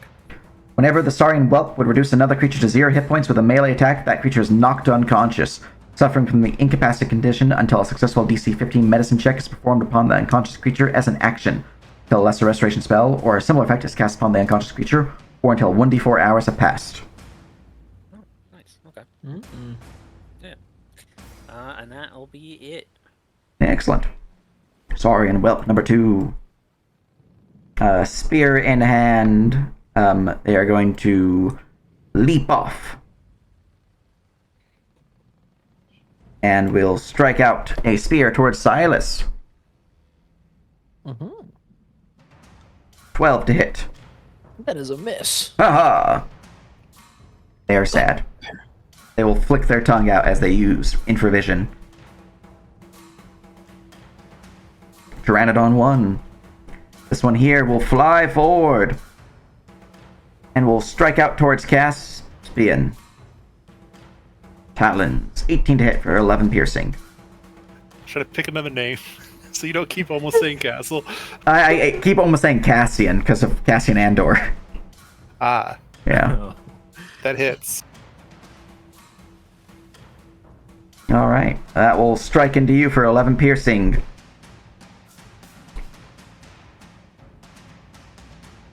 Alright. Very good, very good. And we then go to the Saurian Whelp, who will use their long reach from their spear to stab at you. Another 18 to hit for 15. I'm rolling really good on these damage rolls, like almost maximum. All right. Saurian Whelp number 1. Up here, will strike a spear towards Shu.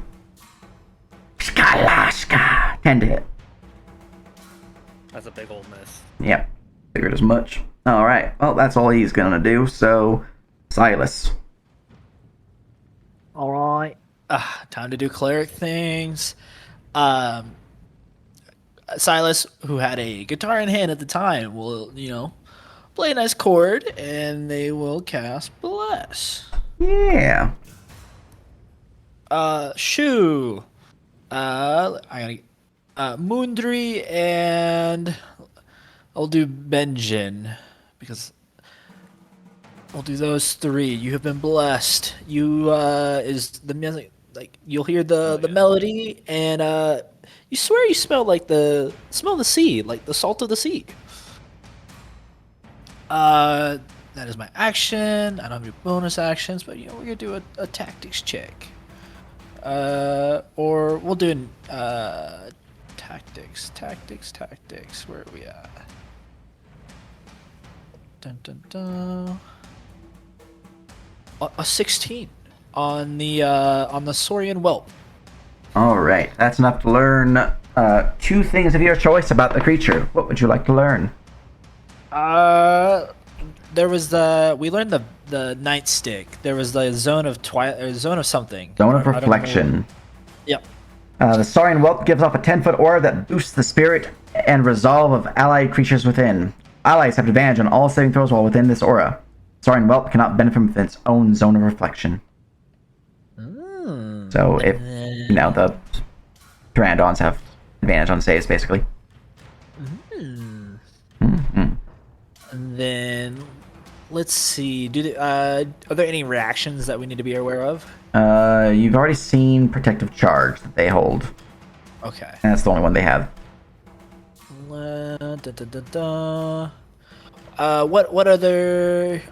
What specials are we missing? You just have the specials that are weapon properties tied to their headbutt. You have statistics. You can learn about their statistics. There's just like resistances, immunities, things like that. Yeah, what's the resistances? They have resistance to poison damage and have DR2 bludgeoning. Additionally, they have advantage on saves against disease, fear, force movement, poison, and prone. Thorian things. I see. Okay. Silas. Well, I got some AC. I did not mean to walk into the dude, but we'll go right there. We'll walk up, and we'll pull the item interaction, pull the Kopesh out, and on guard in turn. Excellent. All right. Top of the round, before anything else happens, the NPCs will act. Let's see here. We're just going to go... all the guards in the back, these 6 back here, will set off the cannons as they begin to shoot at other Pteranodons beginning to fly towards you, all of which have mounts upon them, fending off a wave that would be arriving this round. So as long as these guys are safe, they will fend off waves. At least from north and south. These guys cannot fend off waves because they're very much occupied. Alright. For Zanskaldor, the Brass Guard captain, we go look at their stuff. Alright. Last I heard, he had a shotgun.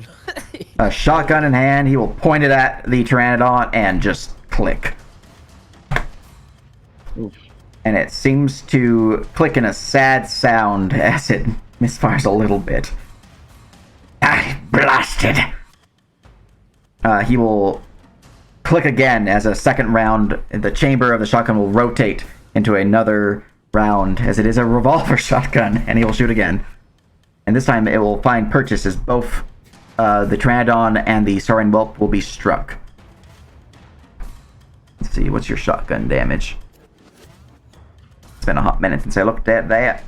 Let's see, scrolling on down to shotgun. Okay.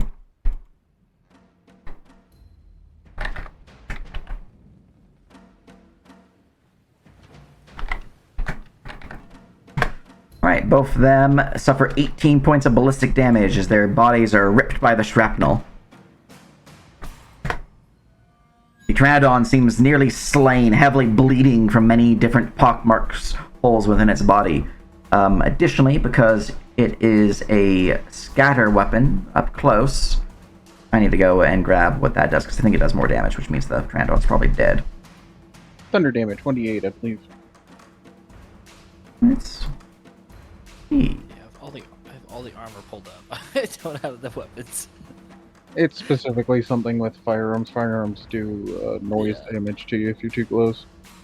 And it can deafen you. Oh, they're not close enough for that. Okay. Basically, you have to have that right up against your ear for that to ever happen. At least not with, like, if it's a cannon, it might do it, but otherwise, it's not going to. Here we go. Additional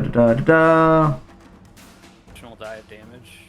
Additional die of damage per scatter score. So I have 2 scatter scores, so that would be 2d4 points of additional damage. 6. Alright. The Pteranodon will plummet. The rider will attempt to not die by rolling a dex save to jump to your ship.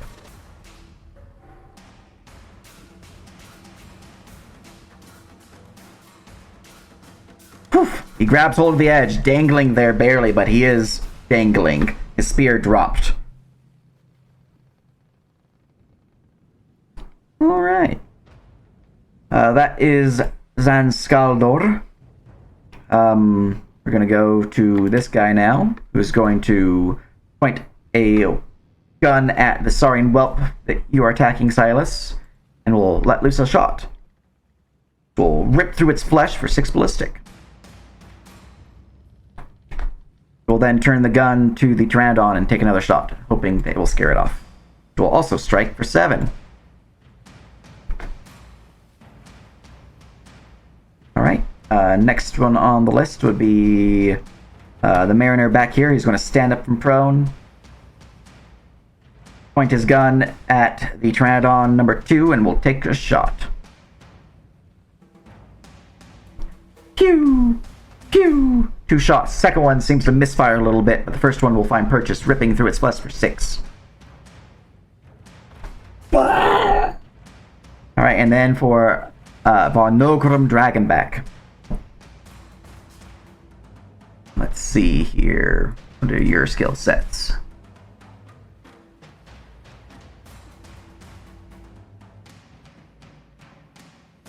You'll see him pull out an axe and a revolver in his offhand and will take a shot at the Pteranodon before charging forward. Let's see here. Valorian.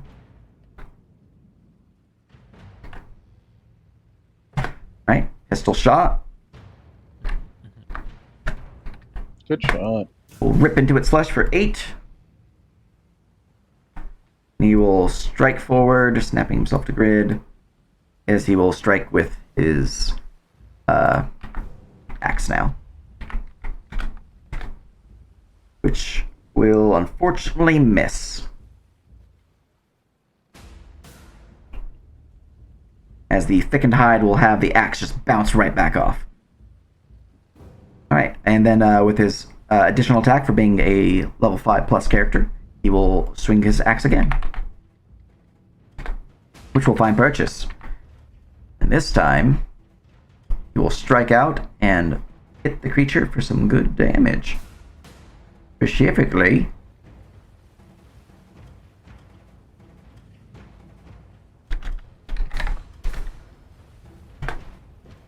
oh, I forgot about his bonus damage from, which would be plus 5, so 16 damage, as his axe will dig deep and kill the beast, it will slide off of the ship's bow and plummet down into the unknown.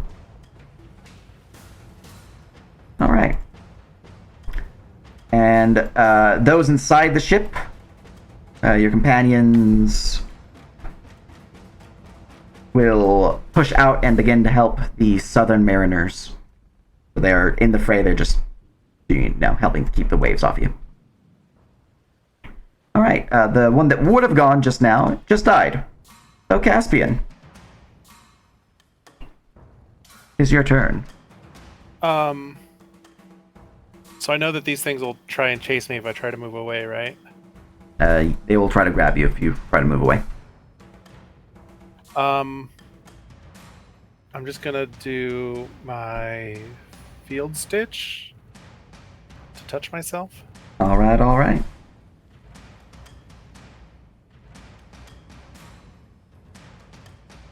That should be +1 because I have merciful touch.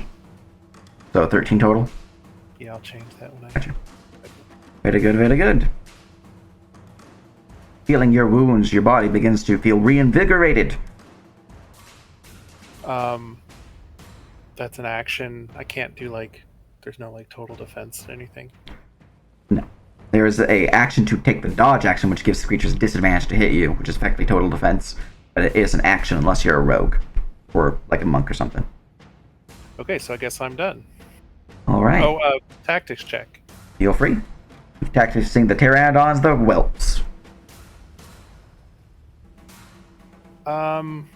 Let's do the whelps. Alright. That is unfortunately a fail. Mundri. Can I... I'm gonna pull him along so that I can shift over here.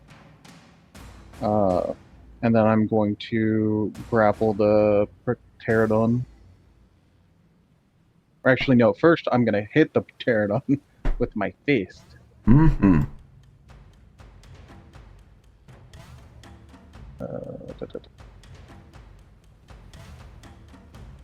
And I will bash. Excellent. You punch it with additional force, striking with an additional 3 damage. It's in the macro. Oh no, I have the additional. Oh, look, you go. So 6 total additional damage.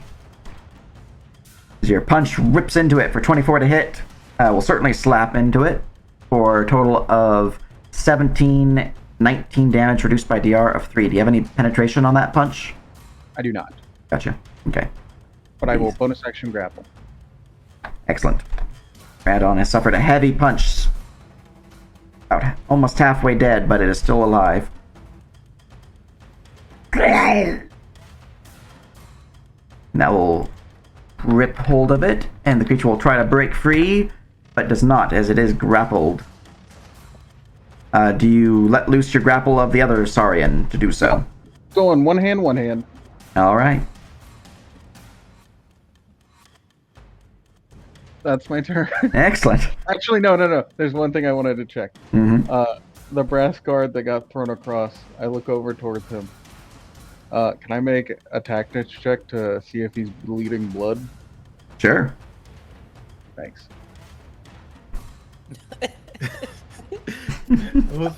I forgot. He does appear to be bleeding blood, not oil. Thumbs up. That's my turn. Alright. Pteranodon number 4.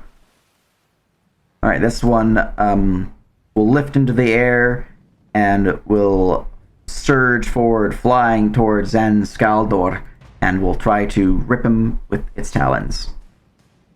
And will fumble. Will not confirm, though. The creature will then duck low, bending for a bite upon him, which will fumble, but not confirm. This creature's cursed.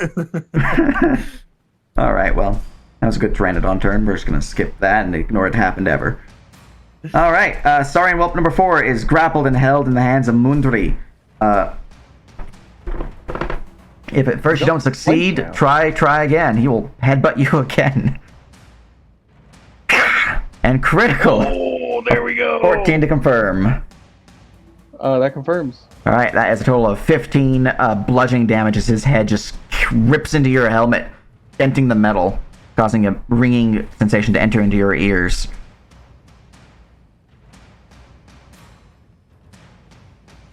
Additionally, because I critically hit,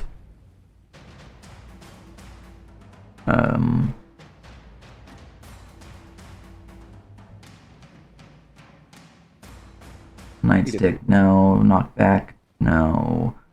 Disorienting, no.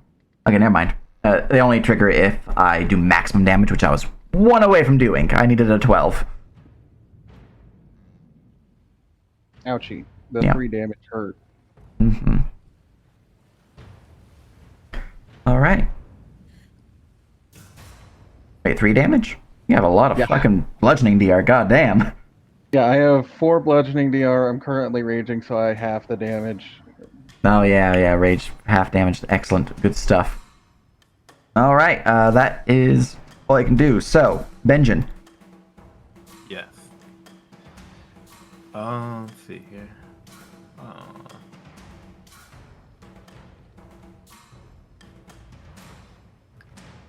I'll walk forward and smack the Siren Whelp number 4.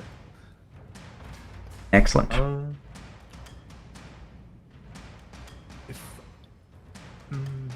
that's the rate which I should do.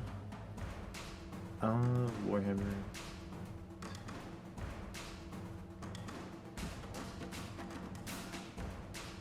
Ooh. That will unfortunately, well, actually, he is considered surrounded, so his AC is reduced by 2. Also you have Bless.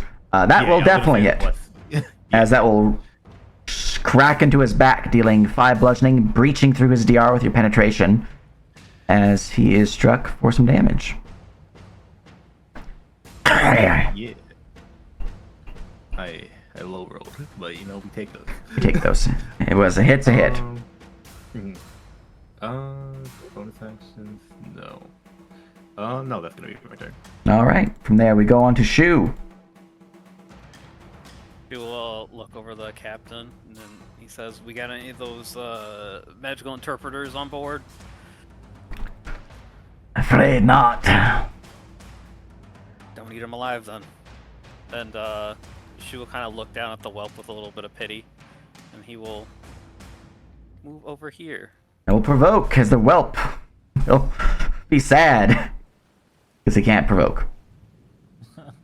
He's just Good hanging there, buddy. He's hanging in there. He's like the cat hanging in there on the poster. We are going to 2 weapon strike as a monk can.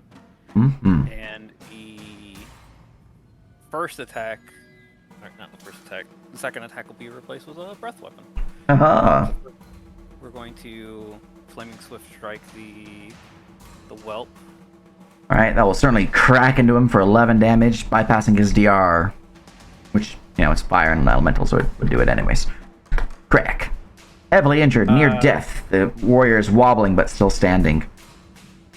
She'll ask the captain, how flame resistant is the ship? Depends on the part of it. Should be fine for the deck. Alright, and then we are going to fire breath. Basically, just don't do the sails, and you should be fine. Yeah. Or anything.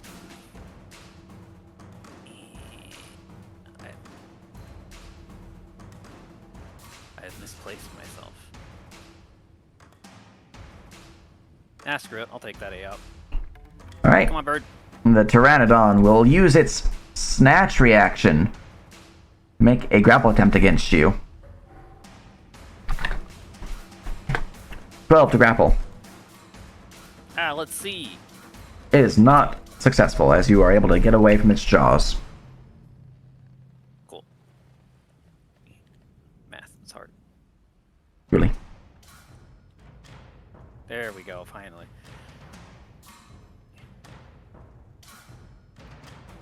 I keep hitting the wrong, like, cell. Is there no way to do it within the...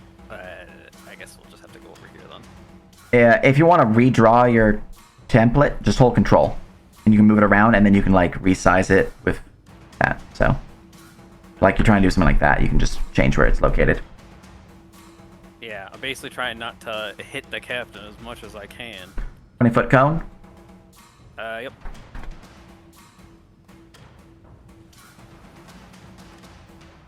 I guess I can also do it in a line. Forgot about the lines. Mm-hmm. Got versatility. Yeah. So we'll do it in the Look at that. line, yeah. Yeah, for whatever reason, mine keeps getting like that big, weird thing at the end. Oh, yeah. Fire breath. Alright. Dexterity save for the two of them. The Pteranodon has advantage because of the aid of the whelp.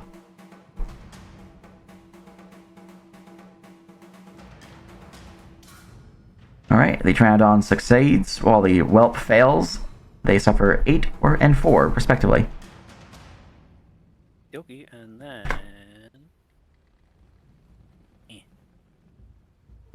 And we're gonna swing some more. Yeah. We're gonna swing at the whelp.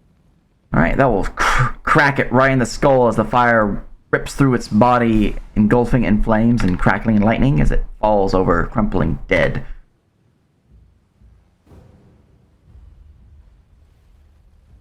And we should have enough movement speed to move back up, and then make the last one. On Excellent. Very good, very good. It's a 15 to hit. Oh, that is the wrong macro, but just take off that last two lightning radiant damage. It's Gotcha. 15 Alright. to hit. You doing any combos with this? I am not that level yet. Unfortunate. Oh yeah, those are like level 5. Never mind. That 15 will hit as it will punch it for 13. The Pteranodon seems heavily injured, rearing back its wings, but it is still alive. Right. I think that's it for me. Alright. This creature is dead. Removing from initiative. Pteranodon. Number 1. Grappled by Mundri, the creature will try to break free. Actually, this is not the one with the harpoon. That one's dead. He will just bite you.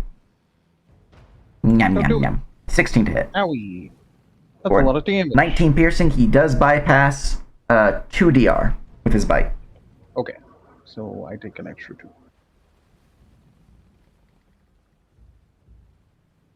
DR or resistance first? I forgot to ask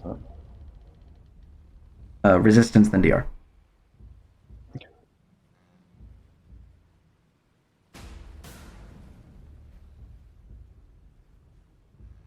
Because resistance is reduces the damage, while DR reduces the damage that you would have taken. Okay.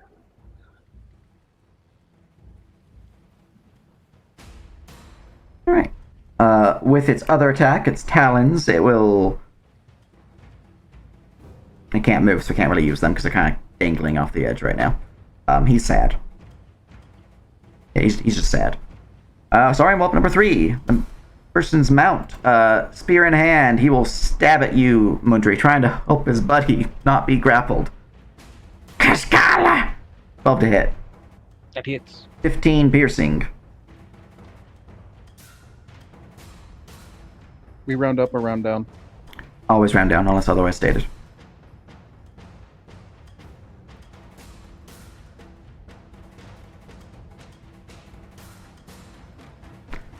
Alright. From there, we move on to whelp number 1. Dangling at the edge, he will try to pull himself up in hopes that he doesn't die. He pulls himself up, provoking from the guy with a shotgun in hand who will point it at his face and shoot. So he can provoke that way. Let's see here. Yeah, he doesn't have a head anymore. I'm not going to roll damage. I have 4 hit points left. Blech.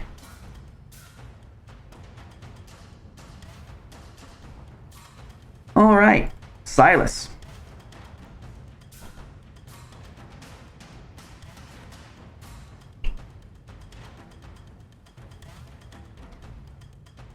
Let's see. Everybody still has bless. feel like we're gonna go deal with this pterodon. Yeah. Excuse me, Condorf. And then we are going to do Booming Blade. And I'm gonna use my Kopesh. Mm-hmm. Hiya. I'm afraid that probably misses. As indeed a miss, as the thunderous blade will strike out, but will simply be pushed back as the Pteranodon suddenly shifts its wing, throwing you off balance. I'm gonna click this because I don't remember off the top of my head. Is it when you hit a creature? Okay. So if that hit, it would have had advantage, but I missed. I still don't. I'm a cleric. Don't have an offhand. But I'm pretty tanky, so that is. I'm here. I'm here to support. Yeah. All right, intern. All right, that will go to a top of the round event.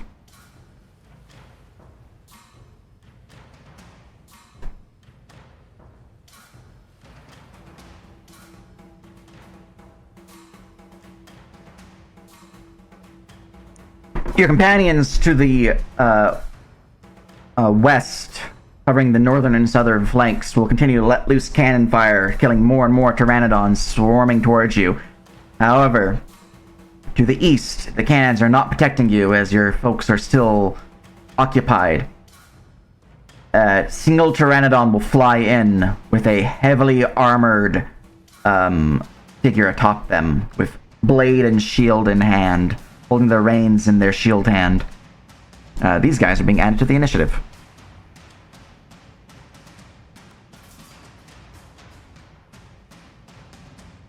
Alright, top of round effects. Those guys will keep people off them. Zan Skaldor will point his shotgun at the Pteranodon, firing the 4th shell in it. We'll find purchase. And we'll rip into it for 22 as the Pteranodon flies back and is slain. Bleh. That's my dwarf. That's my dwarf. Alright. You'll use his other attack in the attack scheme to put another shell in his shotgun. And then he will move and snap to grid. Alright. Next guy here, this Mariner will take a shot upon the Pteranodon that is housing that knight, and will miss as the Pteranodon dodges out of the way in the nick of time. Take another shot. We'll find purchase.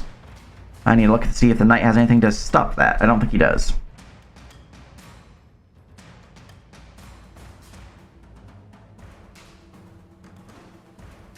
Yeah, nope, that Pteranodon just gets slapped for 12 damage. Alright, let's see here. Bonogrim will swing his axe upon that one. With flanking would have made that a 14 to hit, which will hit.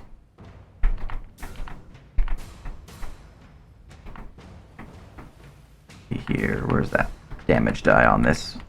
There it is. For 14 damage, and he will swing again with his extra attack. Another 10, bring it to 24, which will kill the creature. Bleh. And he'll take a shot upon the Pteranodon with his pistol. Will hit. For 10 ballistic damage. Pew! Alright, and this last guy is going to take a shot upon the Pteranodon number 5 with the knight on its back. Which will hit for 6, and another shot which will miss. Alright. Top of the round, everything should now be active. Caspian. I'll just attack Pteranodon 1. Oh, no, wait. I'm gonna do my breath attack instead. Oh no, they get advantage on that, don't they? If they have a whelp nearby, they would have advantage. Yeah. But it'll let me hit both of them. And it saves just for half, so I'll do it anyway. Aha. Let's do. Can I do my tactics checks first? Yeah. I'll do that first.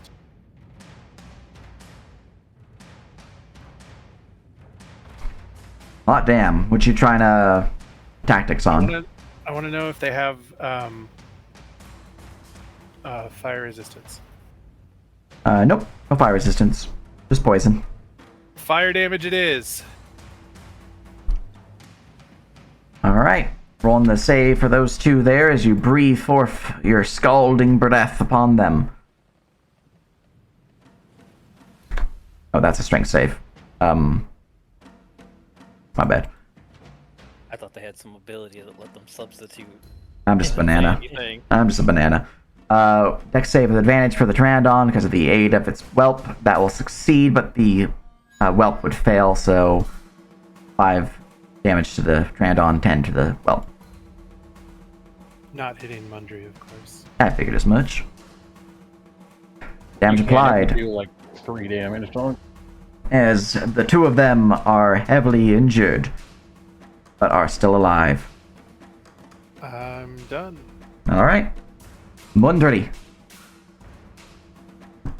Oh, you guys made a mistake. And he'll drag him over here. Hanging them in front of the barrel of the gun. Oh no. No. And he'll take his metal shin guard and just spark the edge of the cannon where the pull is or whatever. Oh, Alright. In order to shoot the cannon off with them in front. Roll me a dexterity attack roll.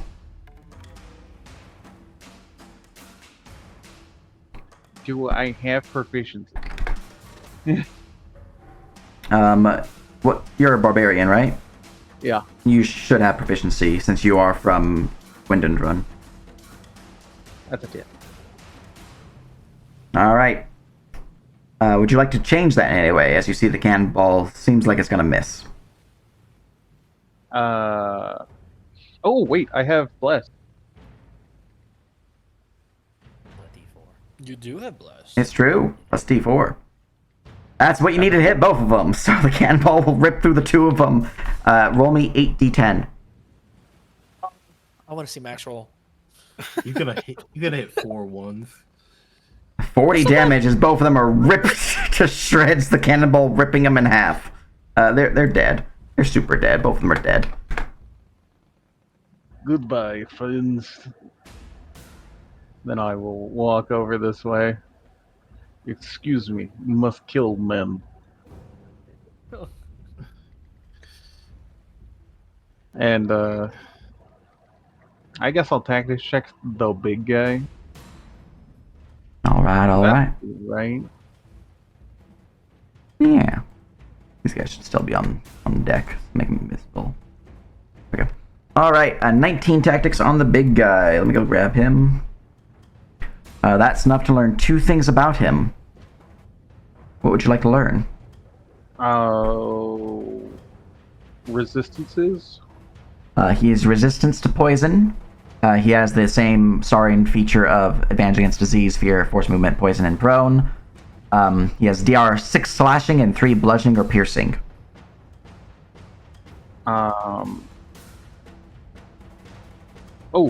Languages.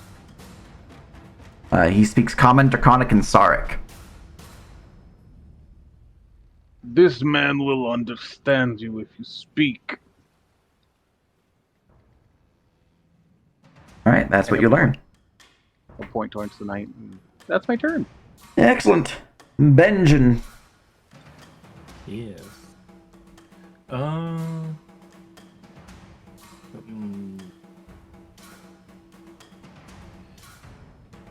See. I guess there's no one else doing it. Oh, here it is. Okay. We still have spells though. Why not? I'll target the Pteranodon. And Excellent. wait, what's the range on this? Hold on. Give me 1 second before I. Okay, no, 60 feet. That should. That's plenty. I think. Hold on. He's in range. Yeah.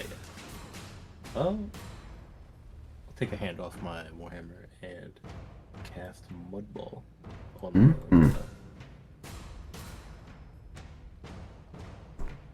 All right.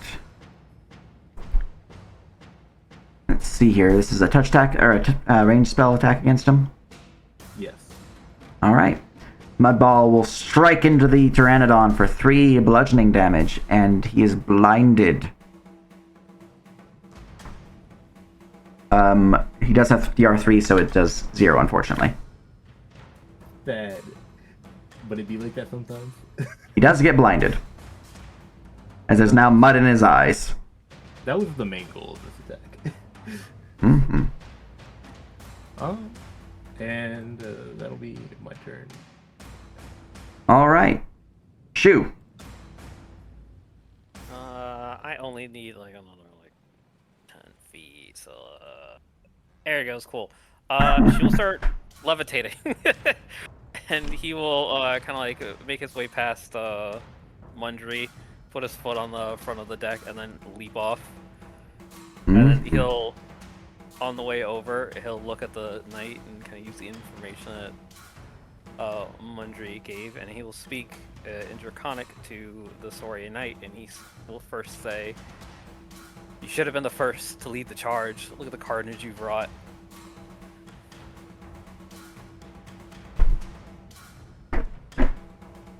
The Saurian knight will respond in Draconic.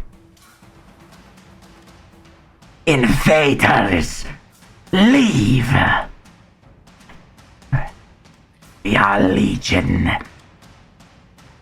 Your presence is unwelcome. She feels like he's heard this a couple of times and kind of has enough wisdom to understand the situation overall, but there isn't going to be much talking here. So he's going to take the attack action. All right. We are going to target the Pteranodon. Mm-hmm. We're going to do flaming at advantage because he's blinded. Yeah. All right. I'd like to check for this. That will strike into the Pteranodon for 12. However, the Saurian knight is next to you at this point, so he might be able to do something with this. You can't stop the colonizers.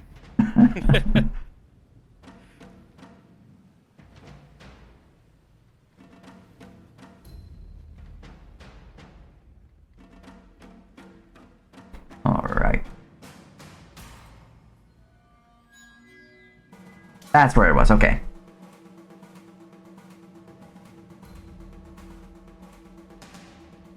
All right. I do not have enough things to make it miss because you rolled really high. So that will just strike into it for 12. Alrighty. And we'll fire breath. For only 5 damage, but we'll fire breath. Aha! Dex save.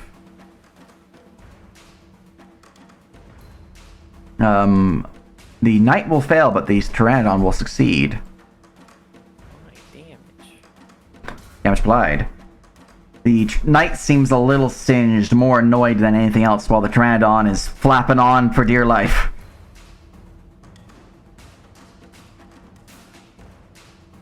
Here we go. We're doing it again.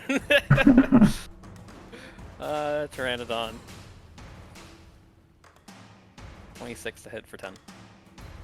Alright, that will strike into the Pteranodon as the Pteranodon will get crushed by the mighty fist to the face and begin to plummet. The knight will make a dexterity save to not die with the Pteranodon. The knight will die with the Pteranodon as both of them plummet thousands of feet down to the ocean and land below. Greater stare of pity. They did not think that you could levitate. That was not in their plan of operation. Thumbs up, just flying. I was gonna do that too. I was gonna be a levitator. I was just gonna jump at him and grab him. Oh. He's like, I got the rope, it'll be fine. Yeah. No, I got 50 feet. it's fine. I have feather fall If you did not Currently. kill the Pteranodon with a blind Pteranodon, I would have rolled to see if it was going to fly into the propeller. Oh, Nice. But it's dead now, so. Anything else for your turn? Nope. Fly back. Alright. I don't have the movement speed.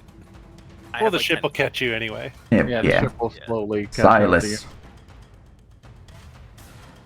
Is anything else alive? Hey, look.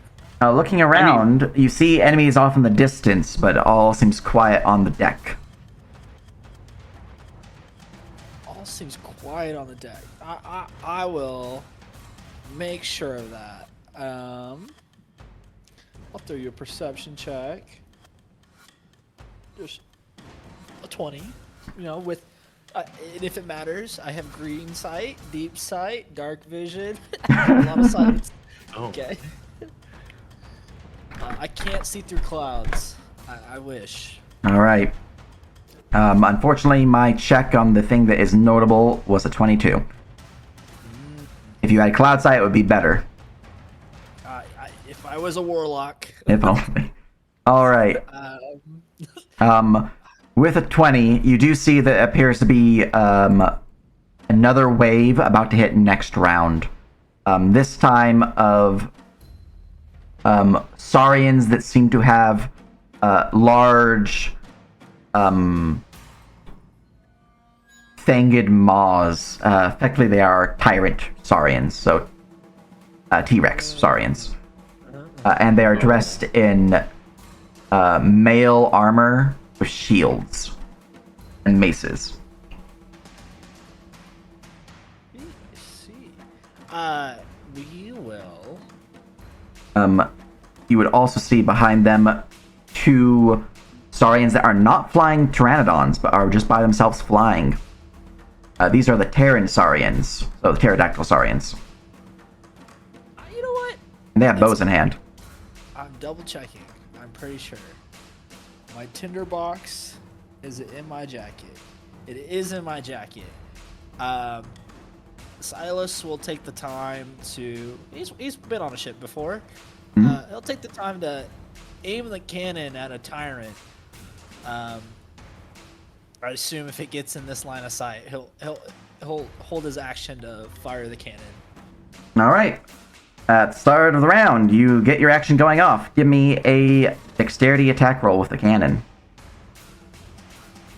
Dexterity attack roll. We'll do the Kopash because I use Dex on that. 22.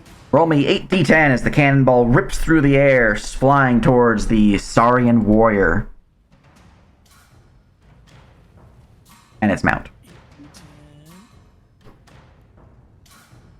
All right. The warrior and the mount are instantly just destroyed, crumpled by the cannonball ripping through the air as they both are struck and plummet. You did more than the max HP of the Saurian warrior with that attack. Music to my ear, lads. He's laughing. All right. What? What did you say? Top of the round. You reduced the number of warriors that are spawning this round, so we need to go and grab that. Let's see here. Would the NPCs have moved to re? Things spawn, then Yeah, NPCs stuff. go. Assume this. Oh, okay. That's voiced. Well, actually, that's not true. I won't stand This is true. Yes, I have mini breath attacks as well. I have many breath attacks.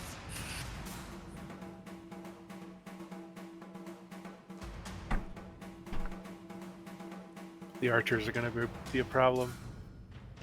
I think I chose poorly with my spells. What do I you have mean like archers? the Looking- Terrans. He said All there right. were flying ones that were No, had no, bows. no. You hear Zanskaldor call out. They're starting to overwhelm those from behind. Gonna go help him out. He will rush off with his turn to help this northern group. Let's see, he's able to go 60 feet to there. Norgrim will look behind. Shit! And we'll join do the same. I think he's got a little bit slower. Yeah. Okay. These two mariners will, however, maintain their aid, and they will both take shots upon the enemy, which I will now make visible. They will focus on the archers because ranged, they can fly is pain. So they're going to both focus on scout number 2. Taking 2 shots. Both bullets will strike, dealing 15 total ballistic damage to that scout. And then the other one will do 2 shots as well. Both, unfortunately, will however miss. As the scout, seeing the bullets fly, will now realize how best to dodge them. Alright, top of the round. The Warrior 3 has to delay until his Pteranodon goes, so he has to go at number 8. Which is initiative count 10.08. Okay.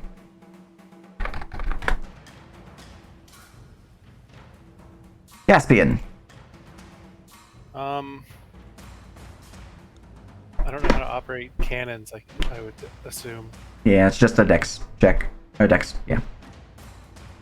If you're not proficient in siege engines, dex. Okay. No, I'm not proficient in siege engines. Yeah. You're not from the Wind and Drone Confederacy, so I'm not going to give you proficiency like I did to Mundry.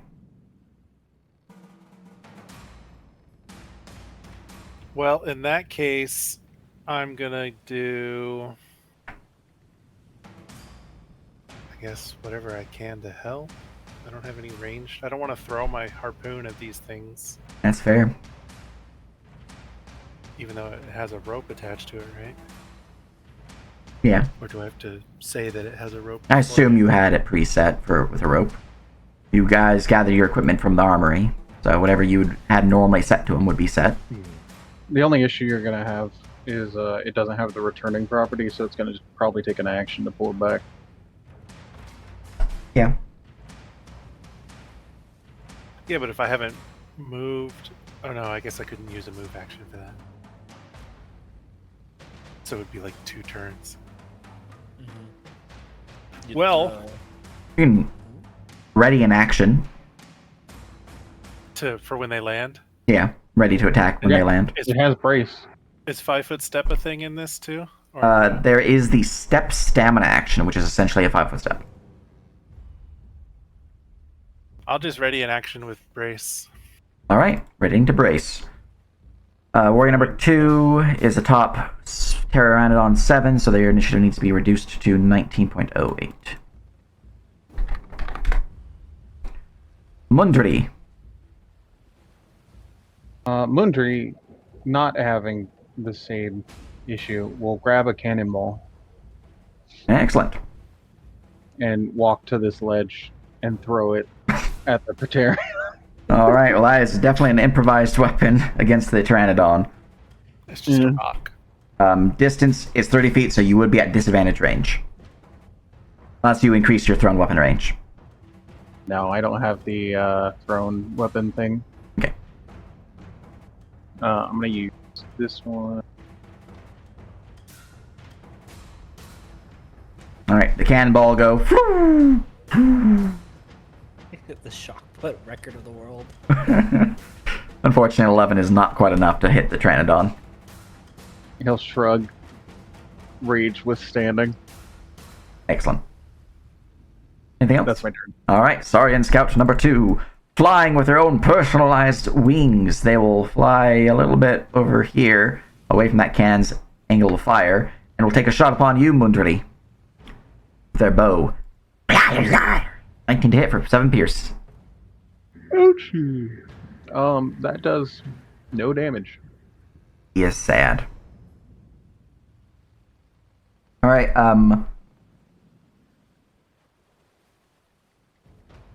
yeah, he's just sad. Alright, Saurian Warrior number 2 and their mount number 7 will charge in. Unfortunately, you blocked the readied action unless that weapon has reach. Nope. Yeah, no, your Mundry just blocked you, I'm afraid. Apologies. So here is a charging strike from the Saurian Warrior's spear. Or sorry, this is the warrior, so he's got a mace, not a spear. Here is a charging strike with his mace. 16 to hit for 13 bludgeoning, bypass 4. He also has the breaching quality on it, which I have to spend a bonus action to activate. So yeah, just bypass 4. That's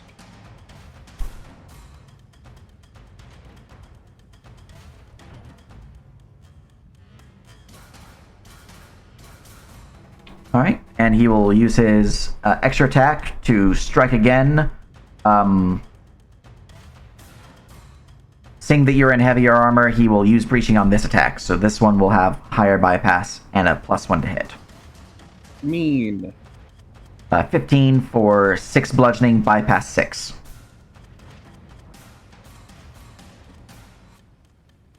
I mean, it does 6 because it bypasses the resistance as well. Yeah. With that low. Alright. That is the warrior for the Pteranodon. Pteranodon is going to talon you to try to grab you. 20 to hit for 6. That hits. Excellent. That is a grapple, and he will then toss you. Okay. He tosses you right into Caspian. Both of you suffer 1 damage. 1 bludgeoning. No damage. Yeah. No damage. Yeah. But you both are knocked prone, I'm afraid, because you did get thrown into each other. Even though I was braced. I'll give you a strength check. Or strength save, I mean, Caspian, since you are braced.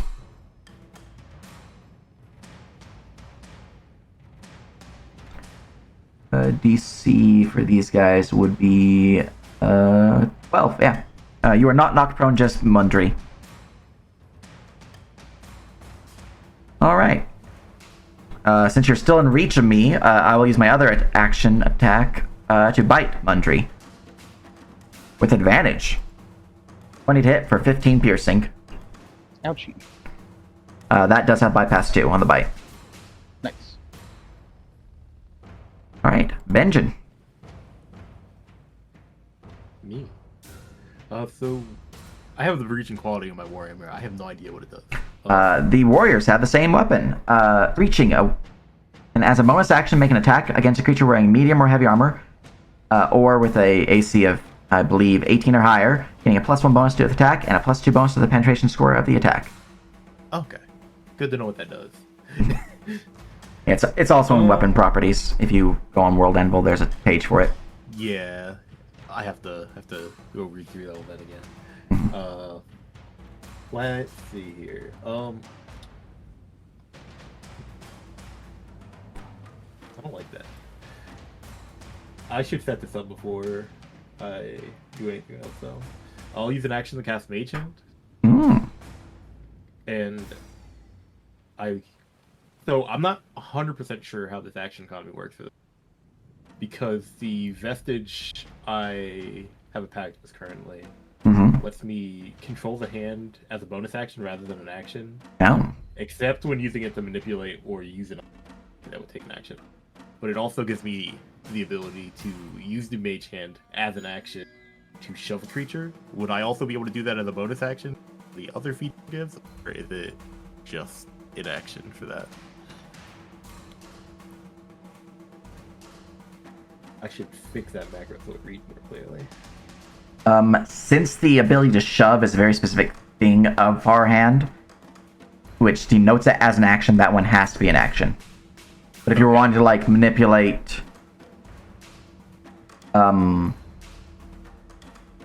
like, picking up an item, or...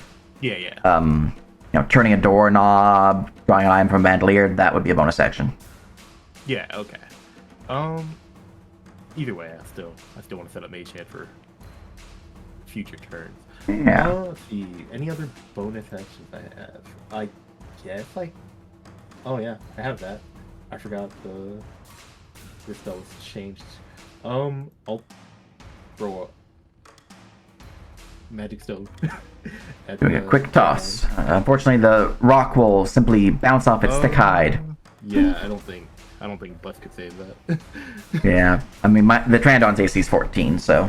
Yeah, that's what I thought. Alright, anything else? Maybe I should reposition. I don't want to get knocked by anybody. I'll move here. There. Yeah, that'll be my turn. Excellent. From there, we go to Shu. Let's see. Awful lot of options here. Mm-hmm. You guys are fine.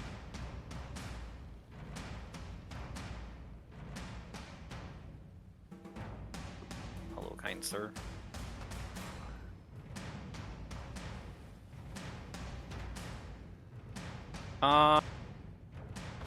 Let's get swinging, I guess. Excellent.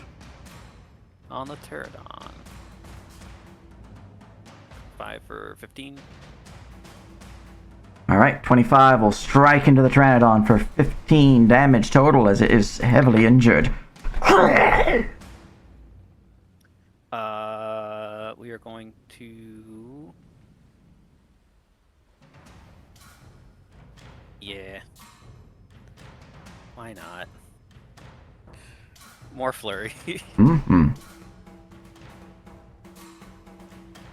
Do it again. A 10, I'm afraid, is a miss. Unless you want to spend Destiny to make that a 14, potentially. I squint. Feed me.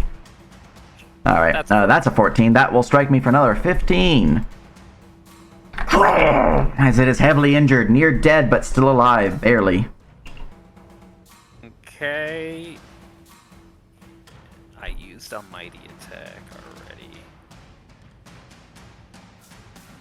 Yeah, that's it. Alright.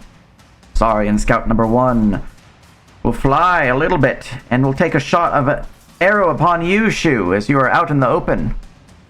10. Do that. Nope. I didn't mean to click that twice.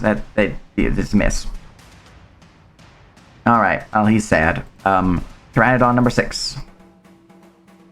And their warrior number 1. The two of them are going to fly forward, charging Silas. Beginning with the warrior's flanged mace. Here's a strike against you. 15 to hit for 14 bludgeoning. Bypass 4. That will hit. That will hit. Mm-hmm.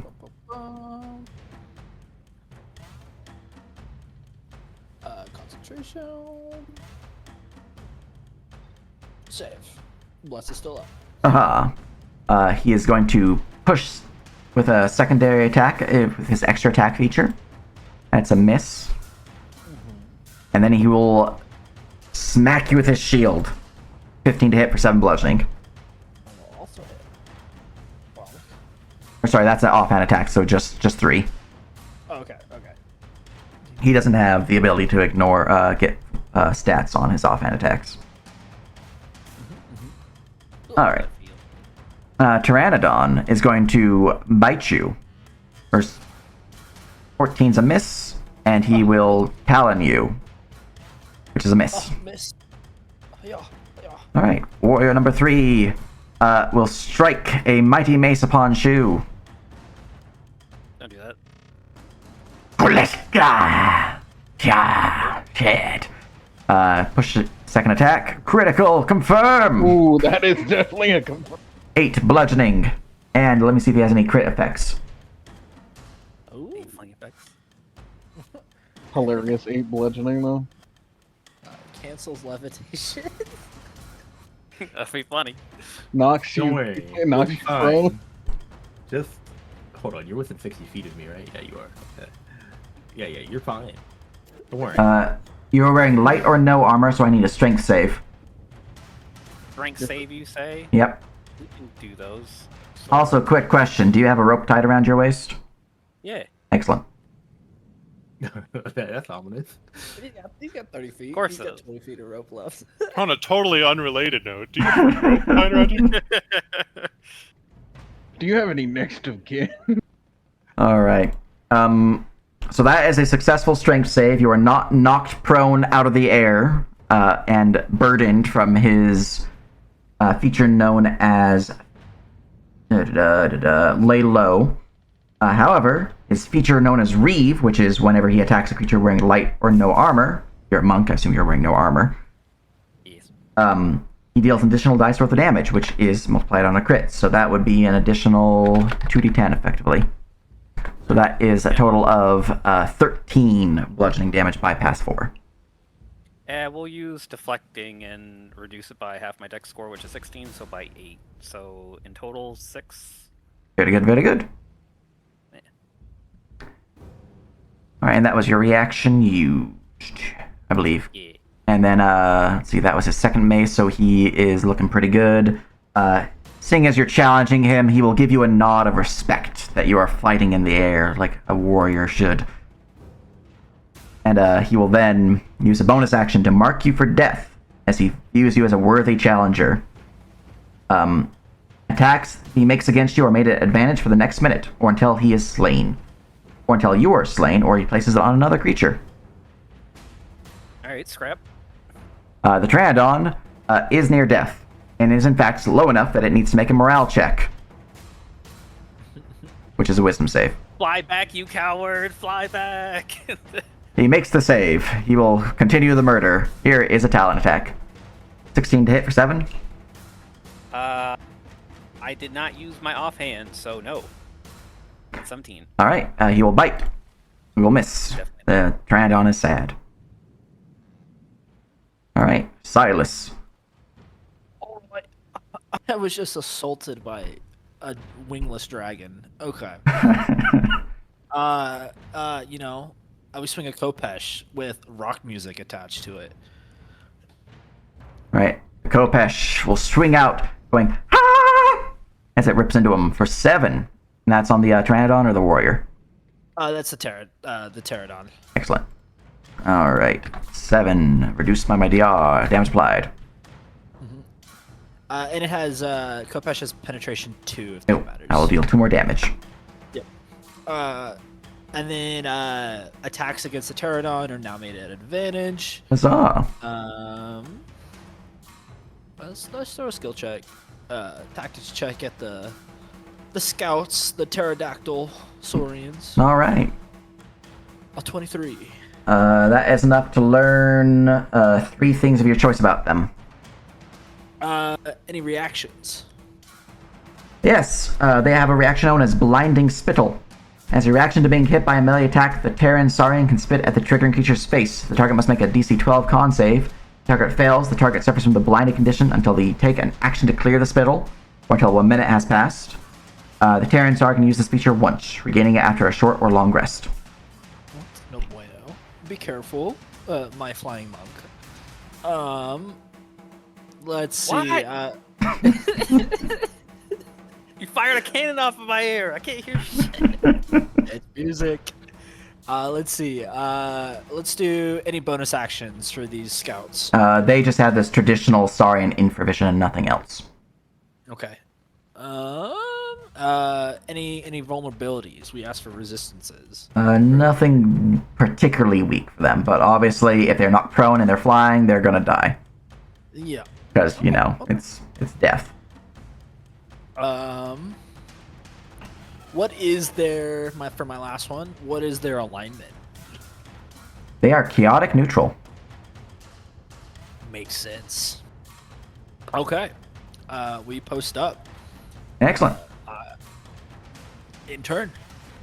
Very good, very good. We go to top of the round. Things happen. The Dwarven guards will continue their running to help out both the south and the north as they get to their locations. Your soldier will take a shot upon the Pteranodon housing the warrior, thinking that, you don't need to have a duel. And will hit and kill the Pteranodon, which coincidentally kills the knight. His second shot will go against the scout. Those are stupid. I wanted to scrap. Which will miss the scout. The other one will take a shot upon this Pteranodon, which will miss, and then a second shot upon the other scout, which will miss. Actually, no, their AC is 12, so that will hit for 7. All right. With all that noted down, see, I think the one with the highest passive perception is you. Shu. You can't quite put your finger on it, but you think something's approaching. You get this odd feeling as if something's approaching. You think next round something might be arriving on the scene. Caspian, it is your turn.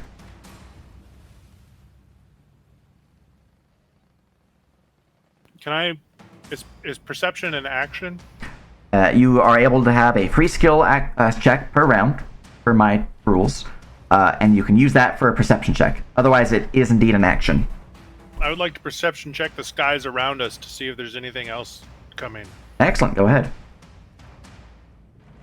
And I have water sight, so. You're looking around and you're not seeing much. It seems much of the flock is attacking the north and the south at the moment, which are being fended off by the cannons at the aid of the 2 dwarven guards. Okay, I will move up. Should I snap the grid? If you want. And attack Pteranodon 7.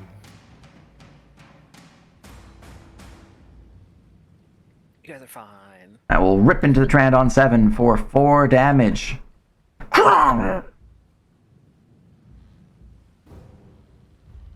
And I'm done. Alright. Mundri, it is your turn. You are prone before the Pteranodon and the warrior. I've got a few options here. How much does one of these cannons weigh? A fuck ton. How much can you lift? Quite a bit. Heavy's 540. Let's see here. You are looking at 1,200 pounds.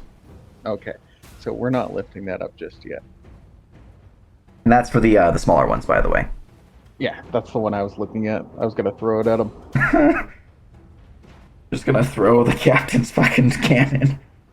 I mean, really, I just had to toss it into their general area and be like, catch. And I imagine it can't carry that much flying.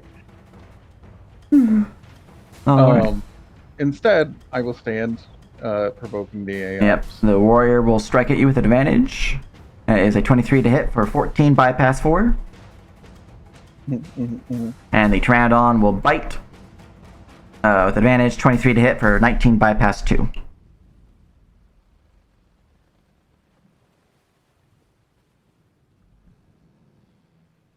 $19?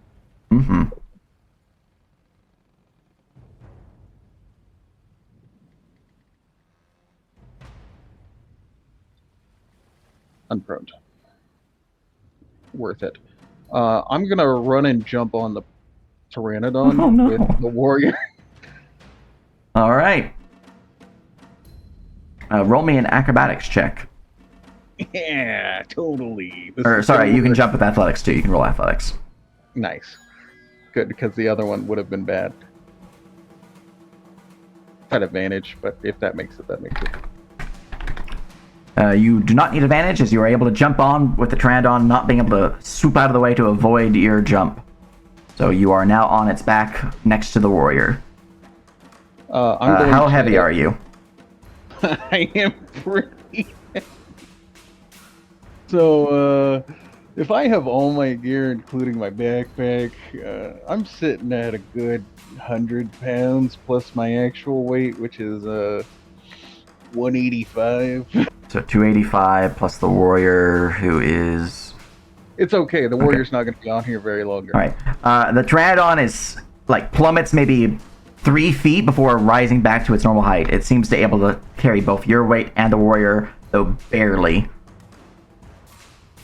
I'm going to attempt a push attack.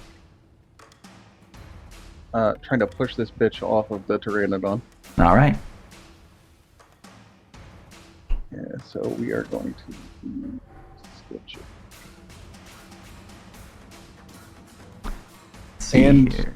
I'm going to use Destiny because you know me. Gonna go mark your destiny use. 22. Alright. Wondry Destiny 1. Alright.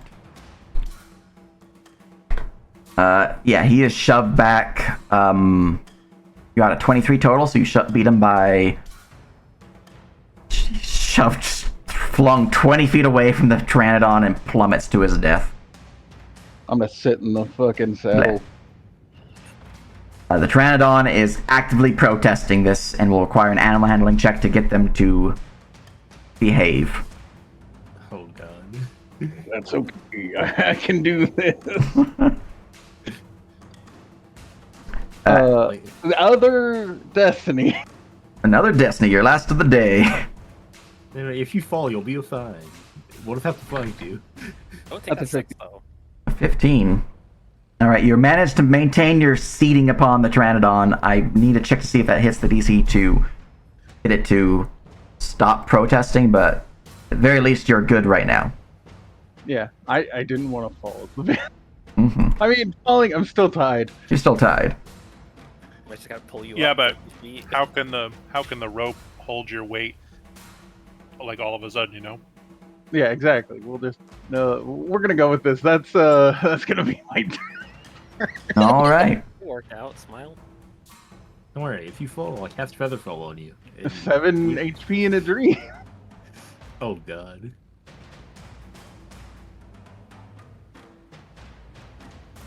That's me. Alright. Saurian Scout will shoot upon Shu with an arrow. 20 to hit for 8 piercing. Yeah, that hits. Any Flap. damage? No bypass for these guys. Cool.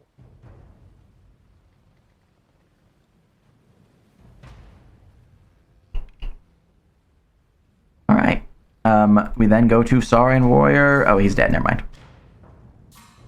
Pteranodon number 7. The one that has you under control. Now I need to really look at what the DC is.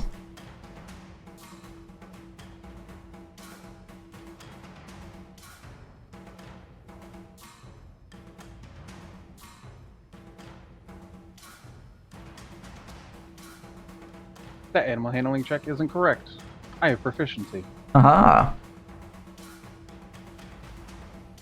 Oh wait, no I don't. Never mind. I'm dumb.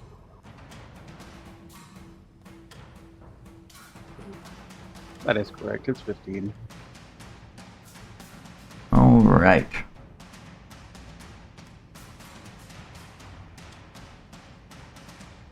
The Pteranodon seems to ease into control.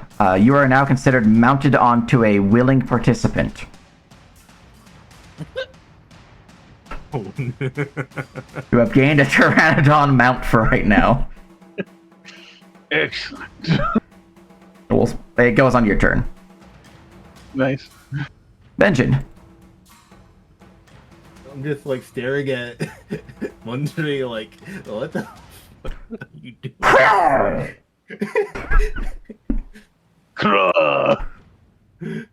Okay. Turn. There's a Saurian over here. Might as well get rid of that one. Mm-hmm. Let's see, how can I navigate here? Can I have the movement speed. I just need to find. Can I get under this terrain? Like, how's move through? If you want to move through its space, you'll need an acrobatics check to tumble through its space. Okay. What if I climb over the cannon? You could do that too. Okay. Basically, you want to be standing on this side next to the cannon in this gap here. Mm-hmm. So I have a clear hit on the warrior. Yeah. While mounted, you're considered in all spaces of the token creature, so you can attack him from anywhere. Oh, that's so much easier. I don't. Yeah. I'll move over here then for flanking. Aha! And I will do a bonus action to breach and attack the Saurian warrior. Excellent.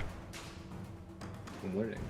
Let's see here. +1 to attack and +2 to your penetration score because he is most certainly wearing medium or heavy armor. Yes. and has a pretty high AC. The wait, we do use flanking rolls, right? Do we? We do use, yes. Plus 2 What to is hit. flanking? Plus 2 to hit. Okay, so +3 total on this. Well, that Yeah. is a You can bless the critical confirm. yeah, it doesn't It need also bless doesn't because of include all the your bonuses, so that will confirm a crit. For a total of 17 bludgeoning, bypassing 8. Do I need to roll another die? I think it only rolled 1d. It also Oh, does never mind. staggering. Got it. Staggering's another thing that Never mind, I see it. Yeah, goes off 17 your total. crit. Yeah. Oh, staggering. I should pull up that properties sheet. So It only comes up when you crit, so it's the one time. Let's find out what it does. combat. Weapon with this property causes a foe struck for maximum damage by it. Reduce their movement speed by 10 until the end of their next turn. Wasn't max damage, so we're good. I thought it was the one that's on crit, because I know there's a couple of those. Unfortunate. But yes, he is injured, heavily struck by the critical strike, but is still alive.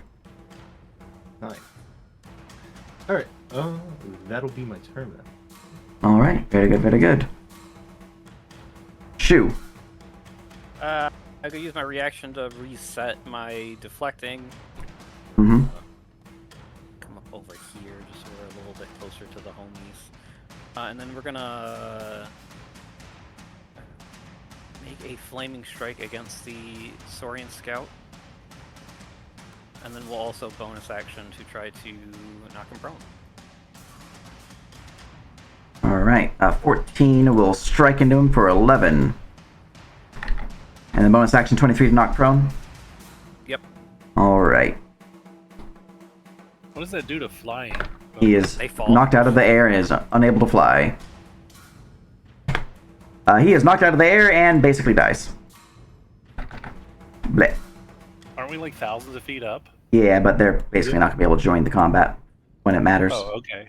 So he's not dead. He will survive because he does have wings. Because he only plummets 500 feet and then another X amount of feet. So he'll live. He's out of the combat. And I guess I'll use my perception check to try to see the thing that's coming. All right, go ahead. Here we go. Bye. Bye. There is a absolutely massive pteranodon flying from above. Troc Mokto. That's a big fucking lizard. It was 3 feet to get there. I got 5 more feet. No, I'll go this way. And that's it. That's all I got. All right.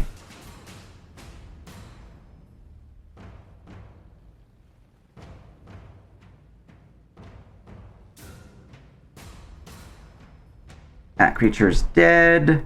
Pteranodon number 6.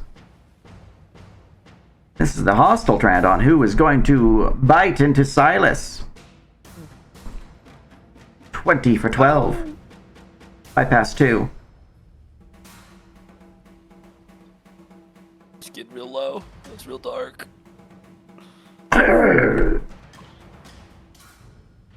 Saurian warrior number 1, upon his back, will swing his mighty weapon upon Benjin. Rude. Flanged mace, bypass. What was it? Bypass again, I forgot. 4. Bypass 4. Yeah. That'll hit. Hit all that. Ow. Damage. 8. It is bludgeoning? Yep. Okay.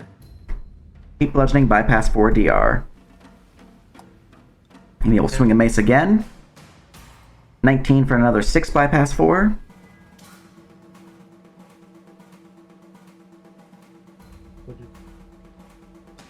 Alright. And there we go to Silas. Making sure. Bless is still up. Mm-hmm. we are going to. Oh, I need to do concentration checks. Or Mage Hand, maybe. let's see. No, Shield Faith. Shield Faith. Right? Yeah. Oh. Yeah, that's the one. There a campaign method for that, or do I have to? It's just con save. Just con save. Okay. Saving throw. Constitution. Yeah. 1, 2. Alright. You're good. All right. We swing. Kopesh at advantage because rock music. Mm-hmm. For 13. And rock music again.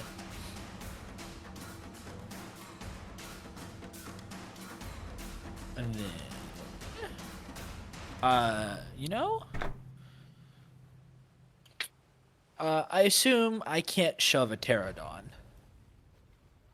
It's a little big. Not with that attitude. You are normally able to shove a creature one size larger than you are. It is one size larger than you. All right.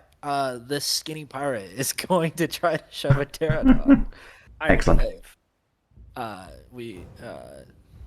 a saving throw. Athletics. Ding, ding, ding. I might fail. I have faith. As a cleric. I don't fail at all. Wait, that was for the warrior. I still rolled a 19 natural, but Yeah, you're okay. yeah. All right. Actually, the that's my bonus Trandon can't action. fail with a +7. And then we know the giant Godzilla pterodactyls above us. Mm-hmm. While we're here, an 8. It's a pterodactyl. It's big. It's big. You don't really see it. You just see its shadow right now, beginning to darken the skies from overhead. Oh. Item interaction. Just making sure my rope is real tight here. Very good. All right. Top of the round. Let's see here.